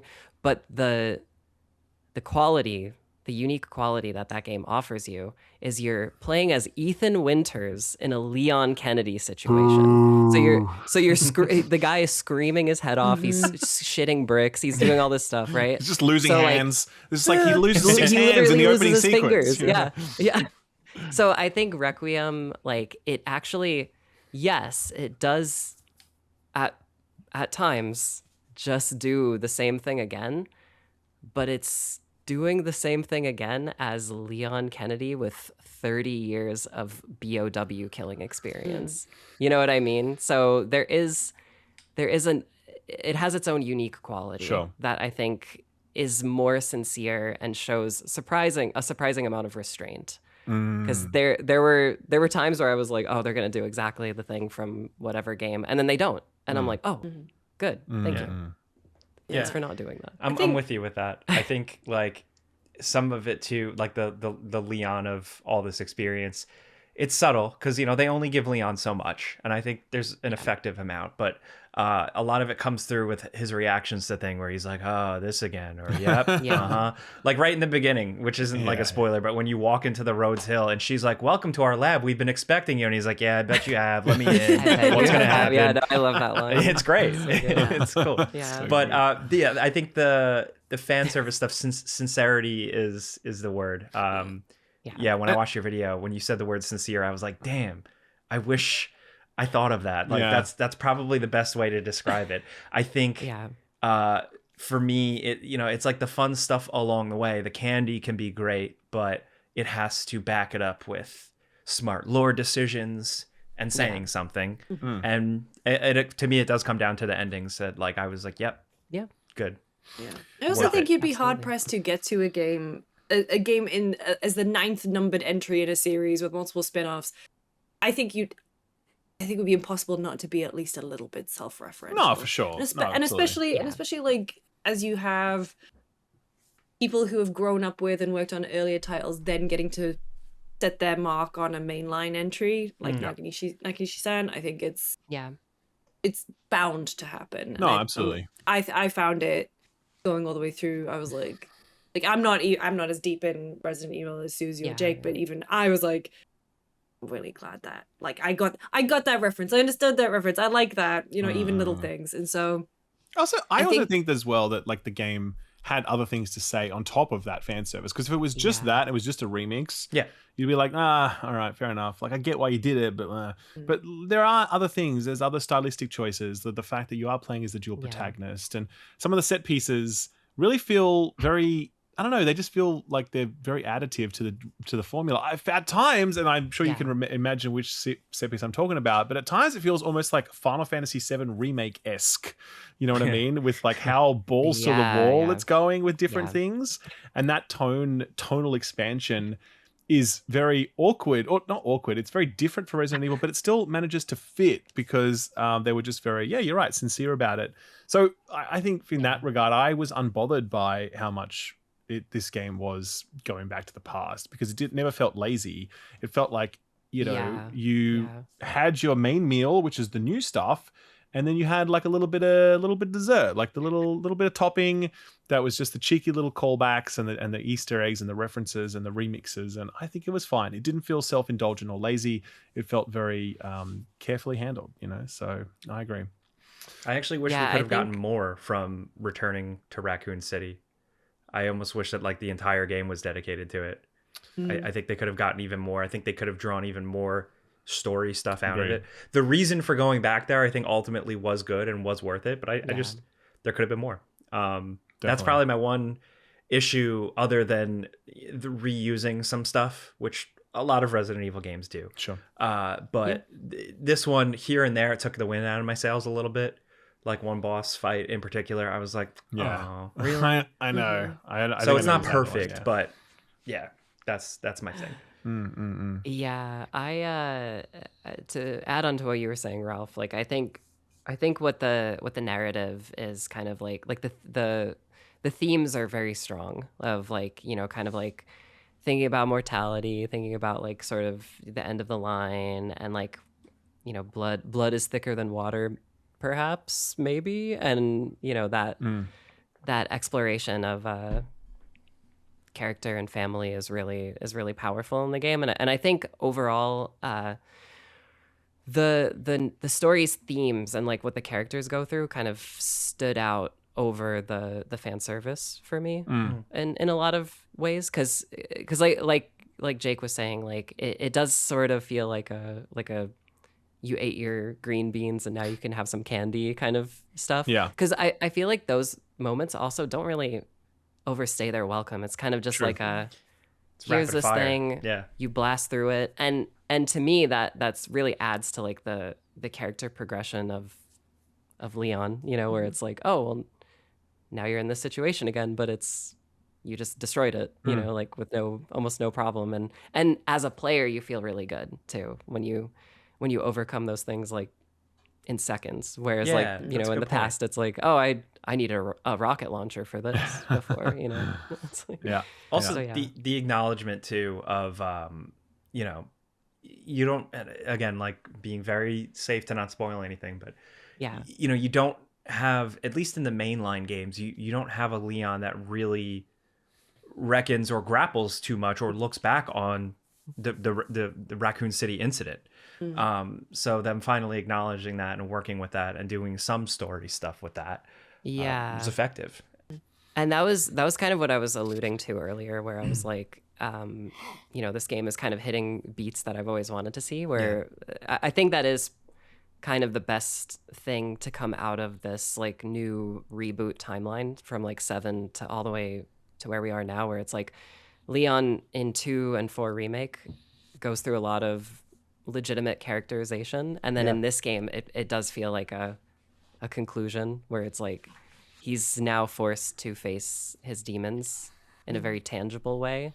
And I think it pays off very well. It's so hard not to say But spoilers. I totally Oh my agree God. with you, because like But, yeah. it is like the remake thing does help so much, because you have like 2 that kind of made Leon feel a little bit more like a real person.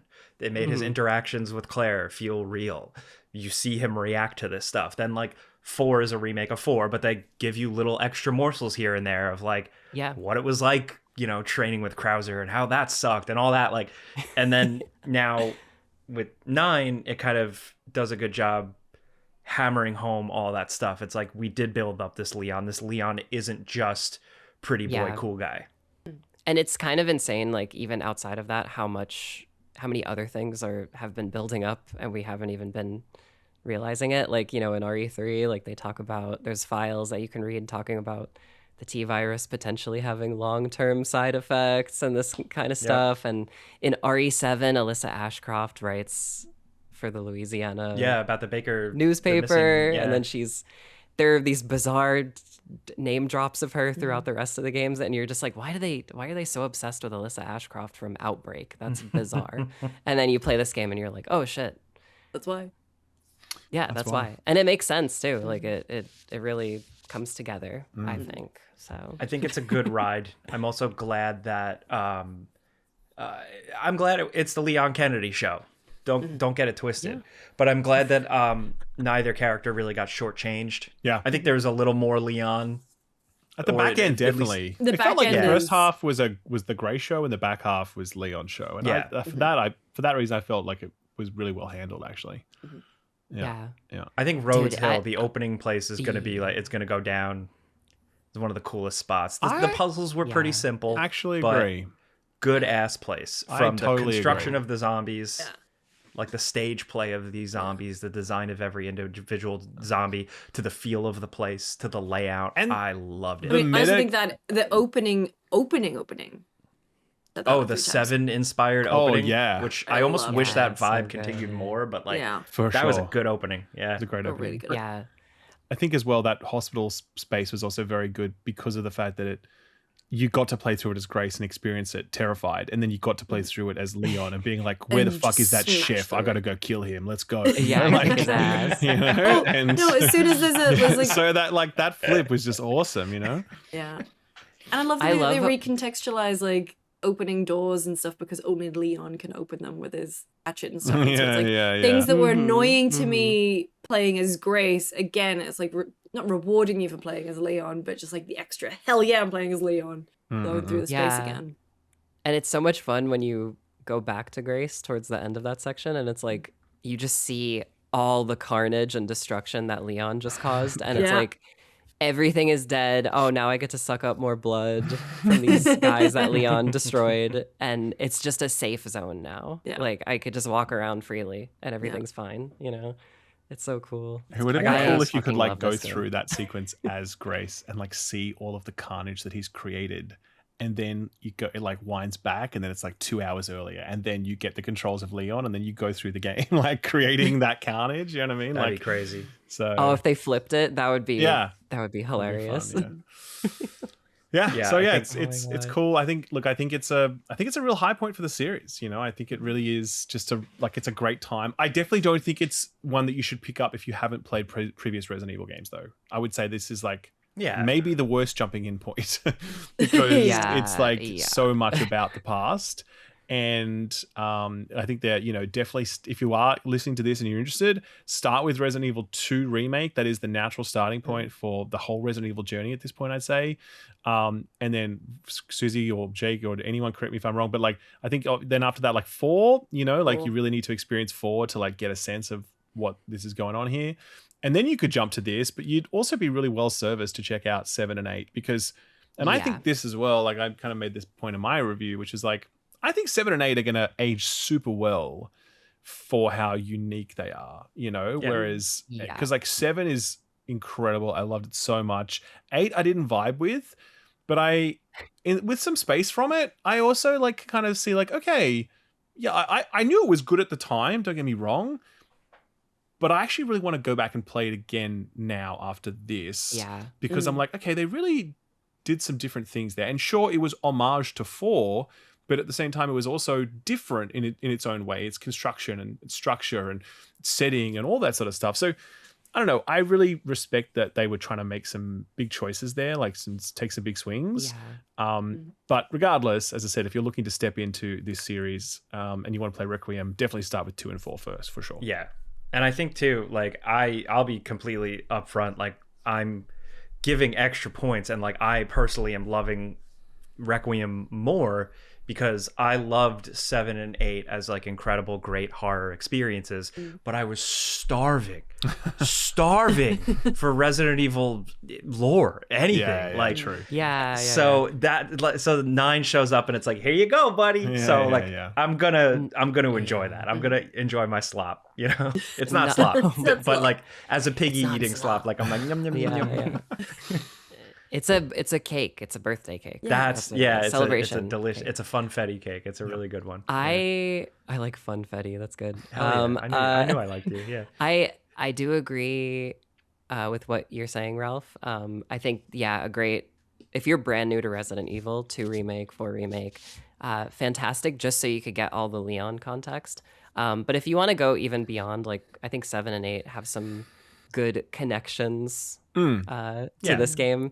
And it was even it was very funny because there's one plot point in 8 that I cannot stand as like a lore aficionado, and this game actually expands on that. And I was like, oh, they were setting up this for 9 to like pay it off. And now I'm like, now I think about it and I'm like, I hated this decision for so many years, and now I get it. Yeah.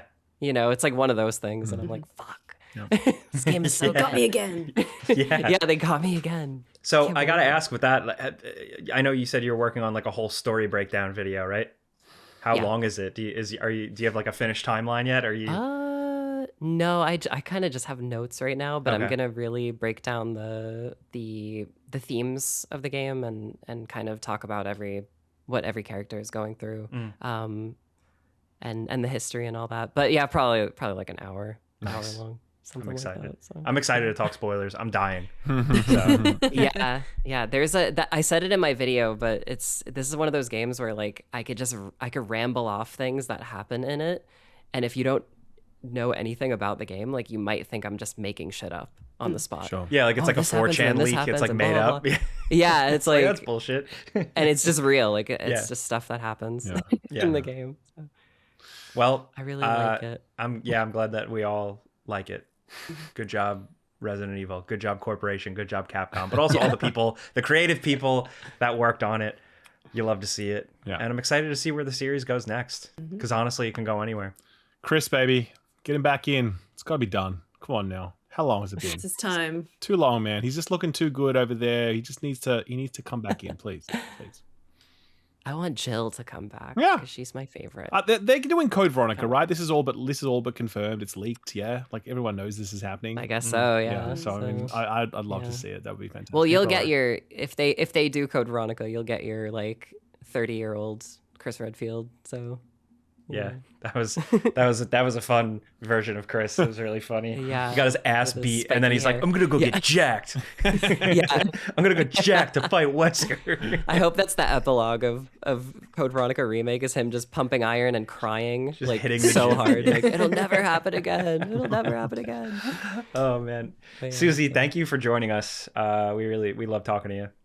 Yeah, no problem. I'm very happy being the try, or even what's the word for 5? The Quad? 5 yearly. Wait, yeah. What is it? That's, quad is 4. What's 5? What? the quad yearly. Pentagon is 5. The pent yearly. Yes. Resident Evil guest that comes on to go. Yeah, it's good. Love it. I bet you guys didn't know that. No, we love that. So, all right, we'll thanks see you for having soon. me. Yeah.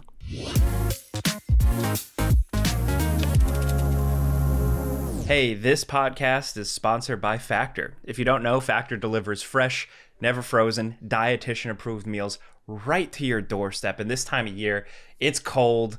You're dealing with that. You just want to be bundled up under a blanket watching Lord of the Rings for the 80th time. You don't have time to cook or meal prep or go to the grocery store.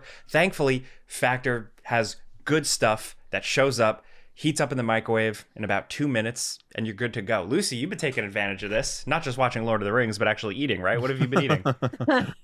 Yeah, been eating along with every scene in Lord of the Rings. No, we've been using Factor because they've been a supporter of the channel and a supporter of the show for a long time. And honestly, pretty great. I've been traveling a lot, and yeah, to Jake's point, not having to think about going to the grocery store or thinking about what I have to make or meal prepping has been real nice. And I really enjoy the fact that like there's a great variety of over 100 rotating weekly meals to pick from, so I never get bored. I'm never just eating the same thing over and over again. High protein, there's calorie smart, Mediterranean, which I'm a big fan of.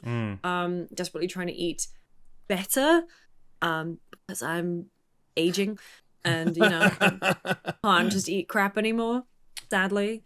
Those are good times, weren't they? Those are the good days. However, really were. I do enjoy eating a little bit healthier now. And luckily, Factor's got me. Yeah, and they got you covered regardless of your diet. Vegan, keto, vegetarian, and plenty of options. You can change stuff that comes to you often. They have add-ons and all kinds of fun goodies. So it's definitely worth checking out. Yes. So if you would also like to get in on this, head to factormeals.com/FPS50off and then use the code FPS50off to get 50% off and free breakfast for a year. It's the most important meal of the day. Wait, free breakfast for a year? This is actually, I actually didn't know this. Really? Yeah. For a year. So you can eat like a pro this month thanks to Factor. It's new subscribers only and it varies by plan. 1 free breakfast item per box for a whole year while subscription is active. That is factormeals.com/FPS50off. Use the code FPS50off. Thanks again to Factor for sponsoring this episode.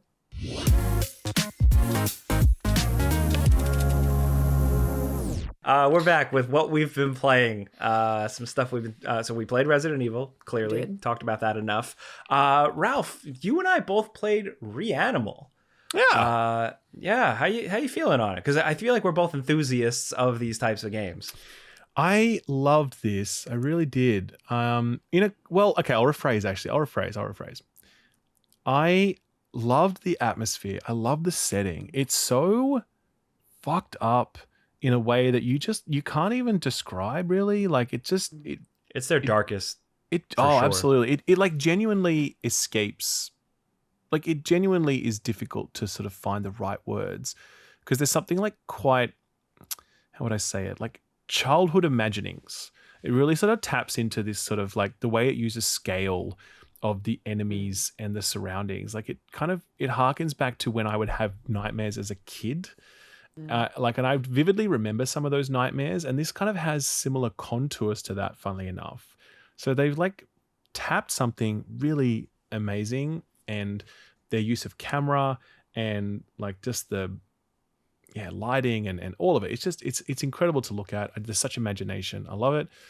Playing it, I struggle with it quite a bit, quite often actually, in the sense that like so much of it is just about like stepping into a scene and then being like, oh, that's the thing that kills me in this scene. And then you have to reload and then you try again, right? There's never really moments where you can kind of observe what's happening, try and puzzle solve, and see that the solution that you're trying is not working. And so then pivot to a different strategy after that, right? And as an example, like so much of it is about dodging enemies that will try and chase you and eat you. You know what I mean? Yeah. And it's a binary thing most of the time with these enemies. Either they can get you or they can't. And so often the fact that when they can get you, it's the minute you walk into a scene and, you know, they're automatically on you and it's game over. Yep. If instead there was a thing where like you got close to them and then they started to head towards you and you could see, oh, that path doesn't work. And then you had a moment to withdraw before they bit your head off. That would allow for some like more dynamic puzzle solving and some more flow to the game that would make it feel much less stop-start. But the game really is a lot of like walk into a scene. What's that over there? Oh, it's going to eat me. I'm dead. Cool. Reload. Let's try it again. Yeah. So I got really tired of because like in Little Nightmares, it was quaint but same thing. When you die, it fades to black. It takes a beat. Yeah. Fires back up and the two kids are like sleeping and they wake up and one's like, wake up, and they get up and it's like, no, just this is my 8th time dying. Just get the fuck up, please. I do think that they need to evolve the gameplay formula. Yes. I think that it needs, because they stuck very closely to like what they did with Little Nightmares. And I think at this point it's showing it's getting a little long in the tooth and it needs more. And not just like add combat, but I think add more like what you were saying with encounters, and then also how you interact with the world, how you solve puzzles. For sure. And with co-op being so deeply integrated this time around, I felt like it was really lacking how you work together with another player. Totally agree. It's literally just coming like, off of so many other co-op games. It's like, oh man, we need more. 100%. Because it's a lot of the time it's literally like, oh, there's a thing you need to push. 2 people need to push it. Like you both stand next to each other and push it. And like, that's co-op. And it's like, come on, man, you could have done more with that. Now there are some puzzles where you do need to think collaboratively and you do need to communicate and whatever else. I wonder if that limitation was about the fact that you can play it single player and they needed the AI to be simple. Because I imagine that would be tricky. But even then, when there are more complicated, you know, co-op puzzles, the AI does what it's supposed to do. I never found any issues with that personally. So yeah, I mean, I totally agree with you. I think that they found a new level when it comes to visual presentation and this rendition of horror that's very unique to them. Like they've genuinely tapped something that's worth seeing. But I would much rather this game existed as something like Limbo, you know, rather than something like it's like those old school adventure games, except they happen in real time. And when you fuck up, you immediately die. Like it really reminds me of an old school LucasArts game, right? Where it's like you've got to figure out what to click on in this scene, and you only have a split second to do it because, as I said, the big enemy's running towards you and trying to bite your head off. You know. So I recommend it. Say again. Yeah, I the art, the sound, all that though, incredible, amazing. And I didn't even think about it's like I didn't think about it as a dream, and it clicked when you described it that way.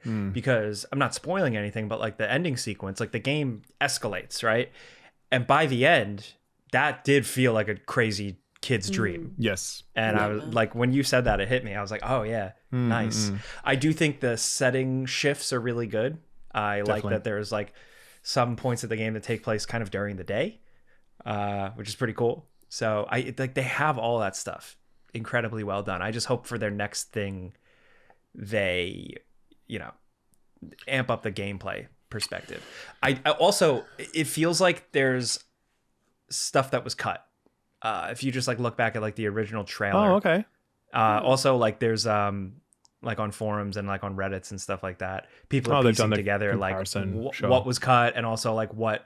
Because we talked to the CEO last week of Tarsier, like they are doing DLC. Yeah. So I'm excited to see what it's gonna be. Like what kind of weird screwed up animal is gonna be in it. You know, like I'll play it if it's short bites. Why not? Funny because the whole game is like 3.5 hours, by the way. Yeah. And so funny to imagine a game that's 3.5 hours long getting DLC, you know? It's like, I don't know about that, but all right. Yeah, good point. Yeah. I feel like at that point, you're kind of incentivizing people to wait for the whole package to come through and then whatever. Yeah, the Game of the Year edition or some. Yeah, but like, I would say, you know, it's really worth experiencing this. I would say that, you know, if you're someone who just enjoys. I also enjoyed it in very small bite-sized pieces. I don't know how you found it, but I would play like 40 minutes. You know, I would do like a section, and then I'd be like, okay, cool, done, stop, and I'd take a break, and I would come back to it, you know, like the next day or whatever. And that sort of taking it in pieces was really nice because you could savor what was there, and you know, the frustration, because I also had that frustration building up in me of being like constantly dying of stuff. Yeah. That it allows that to reset. And then the next time you sit back down, you're like, yeah, okay, cool. And also, as I said, because it's only 3.5 hours long, spreading it out really helps savor it. So it's a package that you really should, as I said, savor if you can. Do it bit by bit. Play it co-op as well. I played it single player. I wish I could have played it co-op. It would have been much nicer to do that, I think.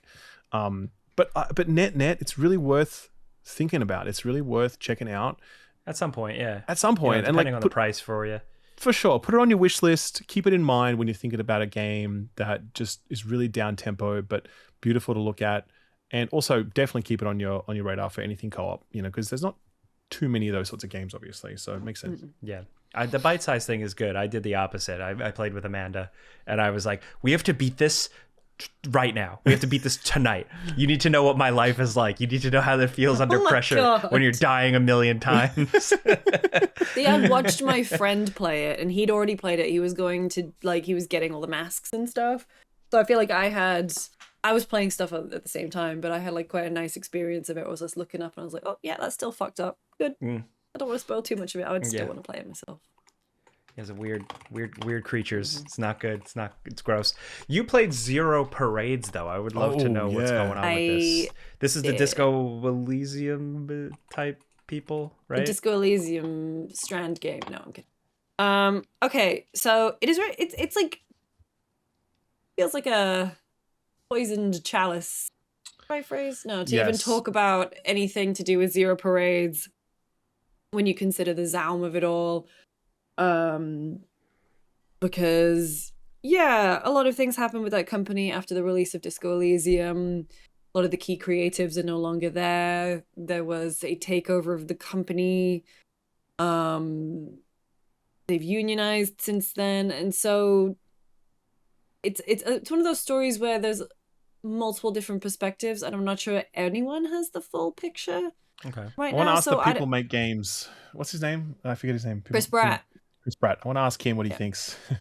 That's the thing, because like Chris released like the second video that Chris released about it was called "Who's Telling the Truth About Disco Elysium?" because everyone is just you know, Danny O'Dwyer and NoClip have a documentary with Robert Kurvitz at the moment, who is a director and lead writer on Disco Elysium, and he got fired. It is a mess, and I think if people don't want to give Zaum, like a lot of people are saying on like Disco Elysium on Steam forums and stuff, it's like, I don't want to give this company my money for Disco Elysium. They kicked out all the people who make Disco Elysium. A lot of people saying that. A lot of people saying that. And so for Zero Parades, it's a strange one to talk about because I don't think a game has ever had this much like baggage. At least it feels like a little bit like a minefield and trying to talk about it. So I'm going to talk about it within the context of what I played. Or at least I will attempt to, because there is the cloud of Disco Elysium hanging over it regardless, because some of the people who worked on Zero Parades did work on Disco Elysium. The feel, the look of the game is certainly very reminiscent of Disco Elysium. The fact to its detriment, or do you think it's a good thing? That's the thing. I don't think it is to its detriment. I played the first 2 hours of Zero Parades. It's the demo that was in Next Fest, and I came away from it realizing how much I had missed something like this in my life. Like Disco Elysium was one of my favorite games of all time, and playing Zero Parades, it was weird. In my head, I kind of had to stop myself from trying to do a one-to-one comparison because there was so much of it that elicited these Disco Elysium feelings in me. But it is a different game. It's not Revachol. It's not Harry. It is not. There's no Kim. It's a spy thriller. And and you did something, Herschel, your character, you did something. You fucked up really bad, and you lost the trust, lost contact with your whole kind of cohort of spies, and you are in a new neighborhood. You don't know why you're there. You don't know who your handler is, or why he's acting like this, or why he's not got any pants on when you wake up in that room. And so there's a part to it where it's like, I was playing it and it felt very serious, very, very serious. And then the humor started, and I was like, I know what I'm doing here. Sure. Yes. Nice. It just kind of All like, right. it was like getting into a comfortable couch where you've got your butt groove already, you know? Put that on the box. But so I did overall enjoy it. I think there was a point, I think the beginning is a little bit slow. Okay. A little bit slow, and I think the way, again, to compare to Disco Elysium, where it's like, you know, your lizard brain talking to you and like, you know, that kind of thing, whereas this, it's like, it's just telling you that you fucked up. You fucked up, like you did something, you're terrible. I'm just like, yeah, probably. I want to know why, though. You know, like, you're talking about this event that this character doesn't have amnesia. This character knows what they did, but I, as the audience, don't know. That's annoying, actually. That would, yeah, okay. All right. That really puts a spin on things. It's not like beating you over the head with it. Like, stuff does start to sort of like eke out, coalesce. but Yeah, sure. and coalesce when you come together, and like you still don't really know what the mission is or why you are there. And so I don't know. Overall, I'm genuinely, I do want to play the rest of it. I'm excited to play the rest of it. I have said it's one of my most anticipated of the years, just because purely like I just want to see what they've done. Yes. Like, regardless of, you know, the movements of people within Zaum, you cannot deny that there are still talented people still working there. And is it like a ship of Theseus? Is every game studio a ship of Theseus? I don't want to, Yeah, I don't know. I I'm know. getting into my Carrie Bradshaws again, but yeah, I don't know. I played that a few weeks ago. I want to go back and play it again, just to see like different ways of see if things pan out in any different ways, different conversation branches. But yeah, played Zero Parades. Nice. I played Samson.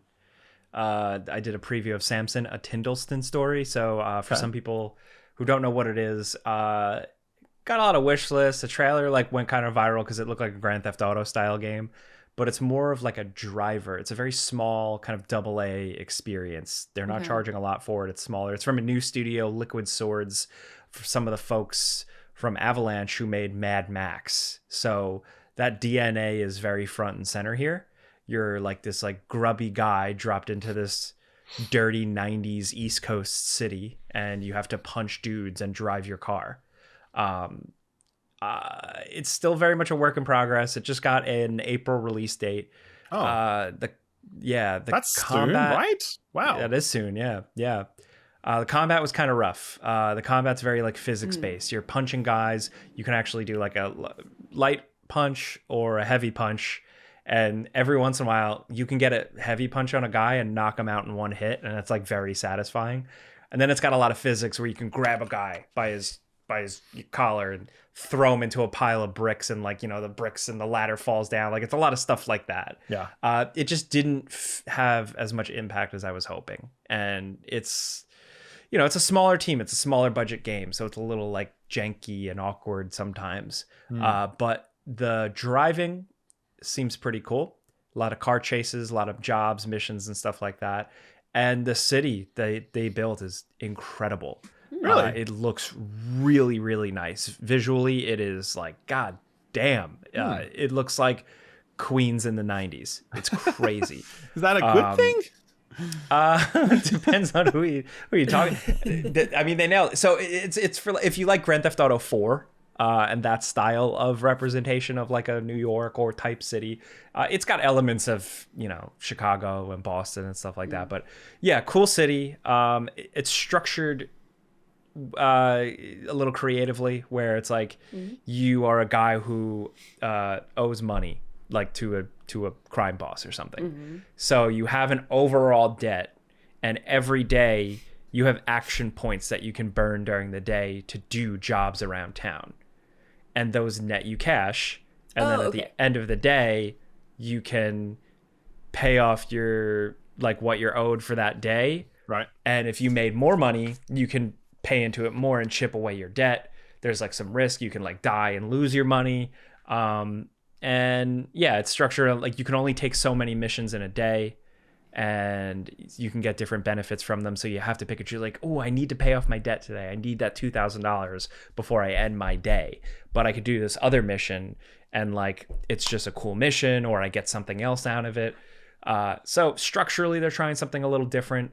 The game, like on paper, like when it was first announced, I was like, this game is like up my alley because I loved Mad Max. I love Driver. DNA.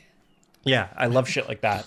But yeah, what I played like just over an hour. It didn't quite grab me as much as I was hoping. But again, I played a preview version. It's not finished. But like April's soon though.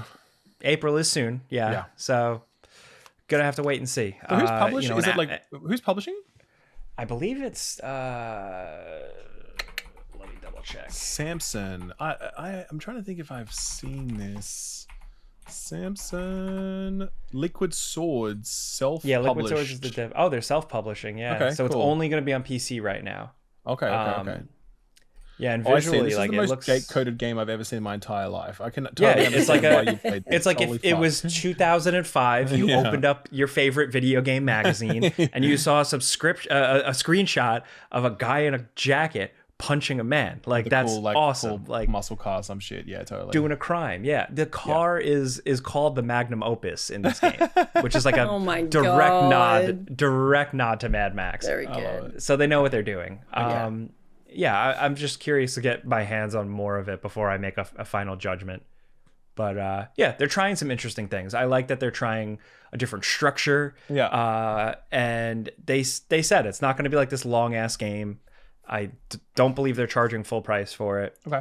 But they're experimenting a little bit with like the structure, and they're saying it's not Grand Theft Auto. It's not this big open world thing. It's more of like a little driver experience. So yeah, I'm curious to see. Driver experience is a cool pitch. I'm looking at it now, and I'm like, I think because of the car type and the setting and whatever, you're like, yeah, driver, that's cool. Yeah. As long as it's not Mind's Eye 2. That's the thing. Yeah. I thought they're fixing Mind's Eye, right? Maybe. No, I believe them. They send out a press release and everything. I 100% believe those guys. 100% believe them. You know, now that they found those external saboteurs who were being paid to undermine the game, everything's gonna be fine now. That's it. Everything's great. Yeah. Full disclosure: Samson doesn't feel like a scam. So, because I knew you call it Scamson. Just to be clear, we are not alleging that Mind's Eye is a scam, by the way. We say that because apparently they're like the most litigious fucking people on the planet, and I'm sure they'll sue us. Nope. So, I played the whole game. So leave me alone. It's I bought it. Yeah, they played it at work. Jake dumped all over that game for free. So really, Jake, you really missed out, man. You should have got paid. Yeah, they were like paying people to shit on the game. Like what? Come on, man. Yeah. What else we got? Oh, I could talk about Next Fest. All right. I got a couple of recs. I talked about Titanium Core last time. Mm-hmm. Played Eternal Life of Goldman. It's beautiful. It's if you enjoy the pogo jumping from Zelda 2, Shovel Knight, DuckTales. It's that, but with a little old man, and you can swap out bits of his cane to do different things. The demo's quite meaty as well. It's 90 minutes. From the very beginning. I read 2 hours, but yeah. Maybe you just sped run it loose. No. It says at the beginning, it's like, it's the opening 90 minutes of the game. Sure. And I, don't fuck around. What else did I play? I've been doing a little thread on Blue Sky, and I will be updating my Steam curator page. Thank you everyone who's followed, by the way. Oh, nice. I do appreciate that. I gotta follow you on that. It's Lucy James Games on there. Oh, Denshatak. Denshatak. Jake, this is a game for you. Okay. So you play as a train. Okay, I'm out.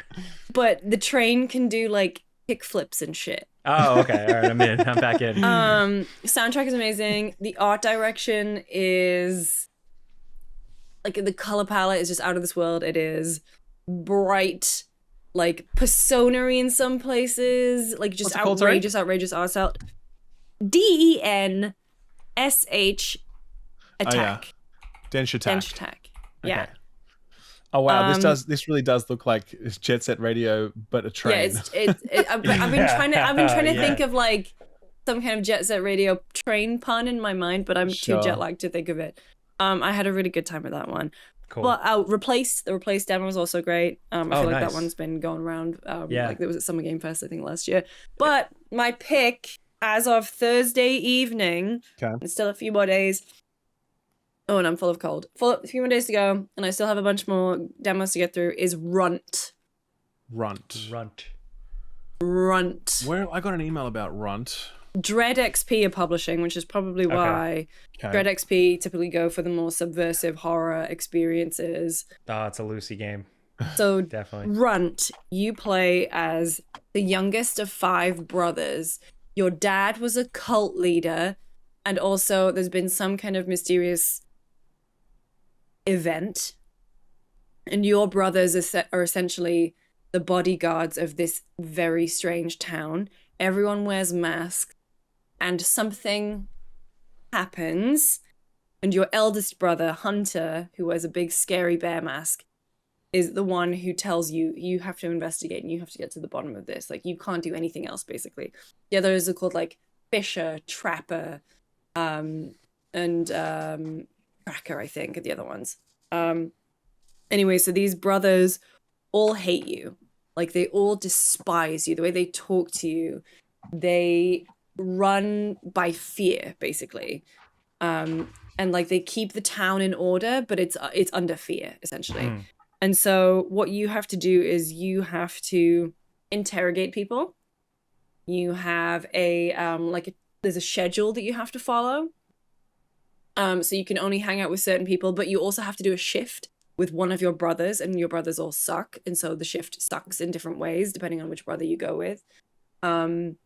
You also, there's hidden object puzzle adventure mechanics in it. There you go. As hidden object shit. And then it looks so weird. Like, I just saw it immediately. I was like, oh, investigation game. But then you're telling me that all these other elements. It's like a graphic novel. It has some of its writing is unbelievably good. Like, it is, the Runt is essentially writing a diary. And that's one of the things he gets mocked for by his brothers, is that he enjoys reading, he enjoys writing, and he's writing this diary. And he's retelling the events. And the way that he writes it, like, I don't know, there's just something about the way that you could immediately get into that character's head. The way that I even began to fear the brothers, even though they are 2D images on my screen. I was fearful every time, like, I think it was Carver would come up, because he was like the sniveling one who would just consistently twist the knife in. I want to play it again because I want to see, like, you only had a certain amount of time in the day to talk to some of the people in the town.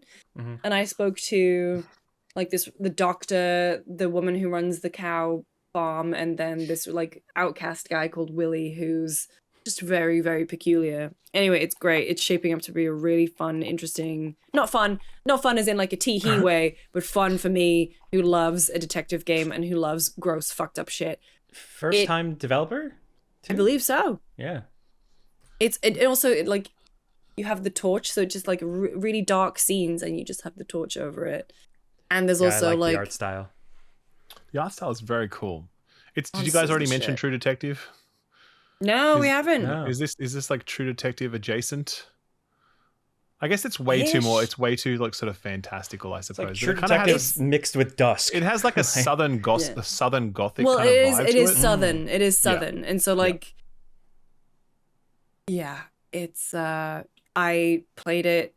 I was furious when the demo ended. It's a good hour, the demo, and I was genuinely like, I can't wait for this. This is my pick of Next Fest. Really? Okay. Unless something bigger and better and cooler comes along, but honestly, this is so my shit. Sure. All right. That does look really cool, and I trust your recommendations implicitly at this point. Like, I just never question them, so I'll absolutely respond to that email because I get so many emails. You have no, like, you guys would know, but anyone who's listening, you have no idea how many emails we get during Next Fest. Like, no Next idea. Fest also it's impossible doesn't just start on the 23rd anymore. No. If you release your demo on the 23rd and you don't do any outreach before that, you're already at a massive disadvantage. Yeah. You need to have had that demo up for at least 3 weeks ahead of time. Too many games, not enough time, unfortunately. Absolutely. The only other one I will shout out very briefly, and I'm not allowed to say anything more about it now, but I don't fucking care. I'm just going to say something very briefly. I played Big Walk. Okay. Okay. That's with like the little I weird will be guys. playing that from this the week. Untitled Goose Game team. It's Yeah. under embargo. I'm not allowed to say anything. Can't wait for that embargo to go up. Let's just say that, right? That's all I'll Okay. say Well, for you- now. All right. Okay. Cannot wait for that right. embargo to Nice. expire. But yes, you can probably guess where I'm going with that. But man, just cannot wait to talk about it. It's wonderful. Legally, I cannot guess where you go with that. That's right. You cannot guess. I'm loading up to shit all over this tiny little indie game made in Australia. I'm just getting my audience ready for my biggest that's it. takedown yet. You know? So buckle up, people. But yeah, I'm really pumped to talk about that very soon. We played a lot, but show and tell segment. What else have you guys experienced that isn't a dang video game? Busy week, huh? I actually watched Blade for the first time since like I can't even remember time. when I saw Blade, like whatever. And damn, that is a good movie.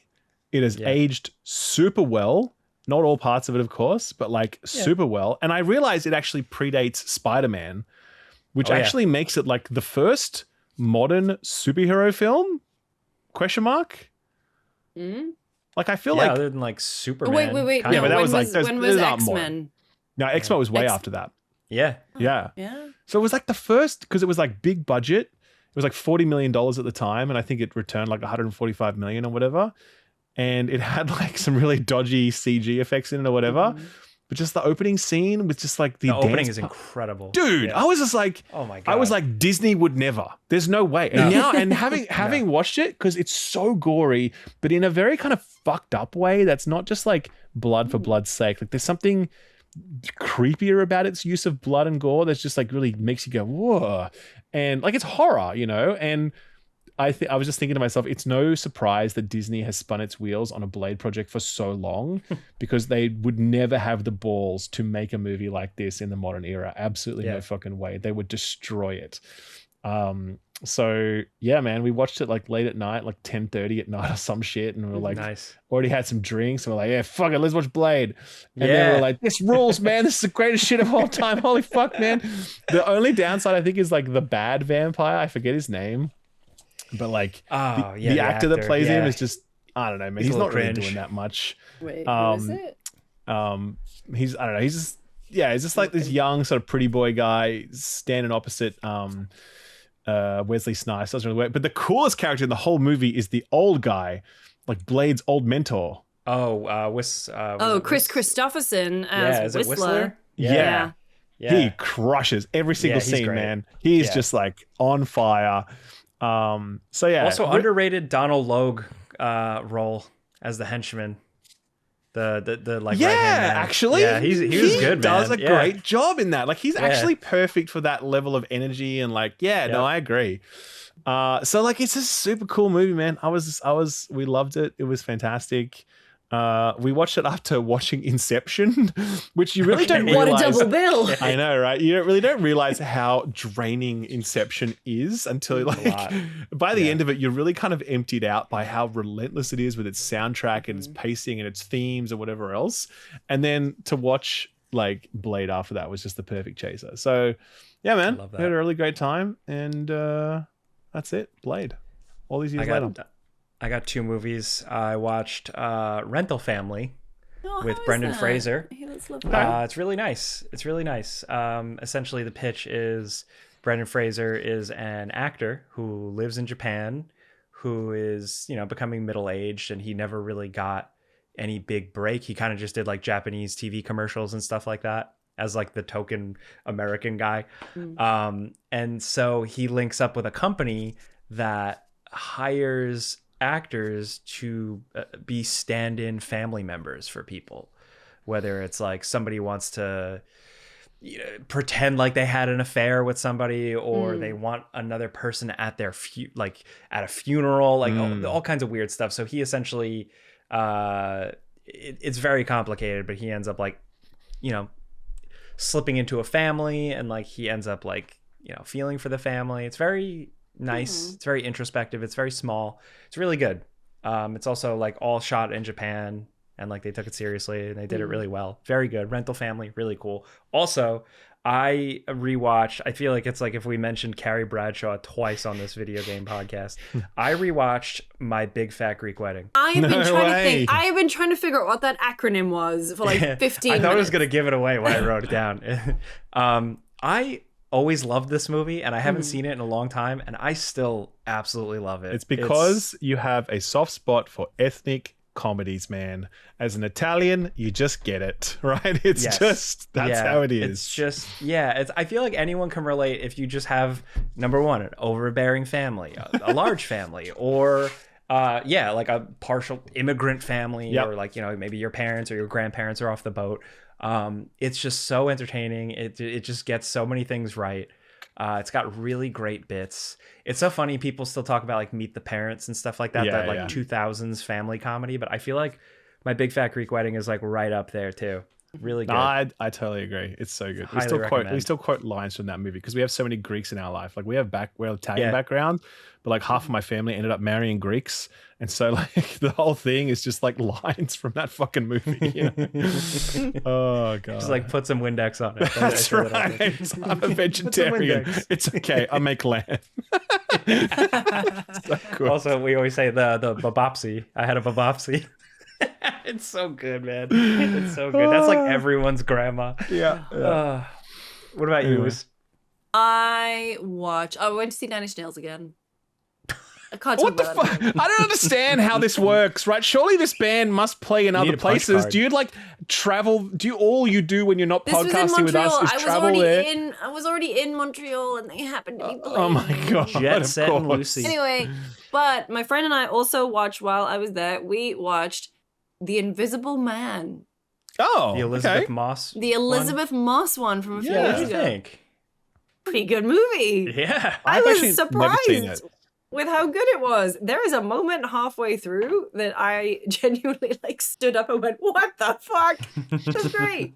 I think it. I don't want to spoil it. What is the premise of this film? Obviously, there is an invisible man, but trauma. Yeah, the Invisible Man, the premise of this is that Elizabeth Moss is married to an uber rich, clever dude. Okay. And like a tech guy. Like a tech bro. It's in San Francisco, so, you know, sure is. And she basically tries to orchestrate an escape. However, she could never get away from the Invisible Man. Interesting. What if Ex Machina was the Invisible Man? Yeah. Basically. Okay. It's cool. It also came out like right when COVID hit, and then everyone just forgot it. It was a thing. Yeah, the Invisible Man's in my room right now. I just missed it. I just never watched it. So I guess I've always wanted to, but yeah, I just never got around to it. So yeah, it's honestly, I went in with very low expectations, and I ended up giving it a 4 out of 5 on Letterboxd. Nice. There you go. Yeah. What was there was another like horror movie we watched that weekend. I watched my friend play a lot of Dead by Daylight, which feels like a game that I could get into if I had spare time. Really? Oh, Together with Alison Brie and Dave Franco. Yeah. Oh, okay. Yeah. Good. Sure. I think Dave Franco really like it. There are points where he's not that good at it. Oh, okay, right. Alison Brie's very good, but I don't know. I think it was a little. Dave felt like he was trying. He was really doing something, you know, and he was not. And also watched Ferris Bueller's Day Off the other day because we're going to Chicago this weekend. So next weekend even. I wanted to recreate the scene in the museum. That's like one of the best museums. It's so good. I'm so excited. You know what else I got into this? You know what else I got into this week? Jump rope. Oh boy. God. I'm looking forward to seeing you, and like you're gonna be jacked, and I'm just gonna be like falling apart. No, that's not true. You don't understand. You don't understand how much I eat and how much I sit when I'm not exercising. Okay, do not underestimate. Jump rope is for like jump rope is on another level. Do not underestimate the inputs. Okay, you really dangerously underestimate it. But dude, jump rope, man, it's crazy. It's really crazy. I've never thought about it in my entire life, but it's like the best thing you can do for your body outside of like swimming. And I was like, all right, let's do this. And then I was like, wow, this is pretty fucking good. It is You'll do it for like you'll be like, I can do jump rope, sure. You'll do it for like 1 minute and then you'll be dead. And then you like watch these people that do like an hour and a half of it and do like all these sick tricks and whatever. It's fucking crazy. Can you do any tricks? I can like survive for 45 seconds and be like, you know what I mean? So no, the answer to that question is no. But you're not out there double dutching with somebody else, like. No. Man, I used to do jump rope all the time when I was at. It was fun on the playground. We call it skipping rope though. Yeah, skip rope, same. But And we do like the. Yeah, that was fun. Yeah, maybe I want to do jump. There's a reason that boxers do it, man. And the reason, because I'm playing tennis, it's like literally the best cardio you can do for yourself if you're playing tennis. So that's it. Interesting. That's it. That was great. Yeah. All right. Jump rope. Jump rope, baby. What a note to finish on. I recommend jump rope. That's right. I'm going to try it. I'll report back. Yeah, me Dude, too. Okay. Be careful, like I said. Like, because also, like, you can buy, like, cheap jump ropes for, like, $20 or whatever, or you can buy, like, proper jump ropes for, like, $200. And there's a big What the fuck? difference I've got a piece of rope that I can... No, you think that until you, like, actually understand how it all works. And you're like, rope. Wow. And then you're like, no, seriously, though. No one... Rope until maxing. Rope maxing.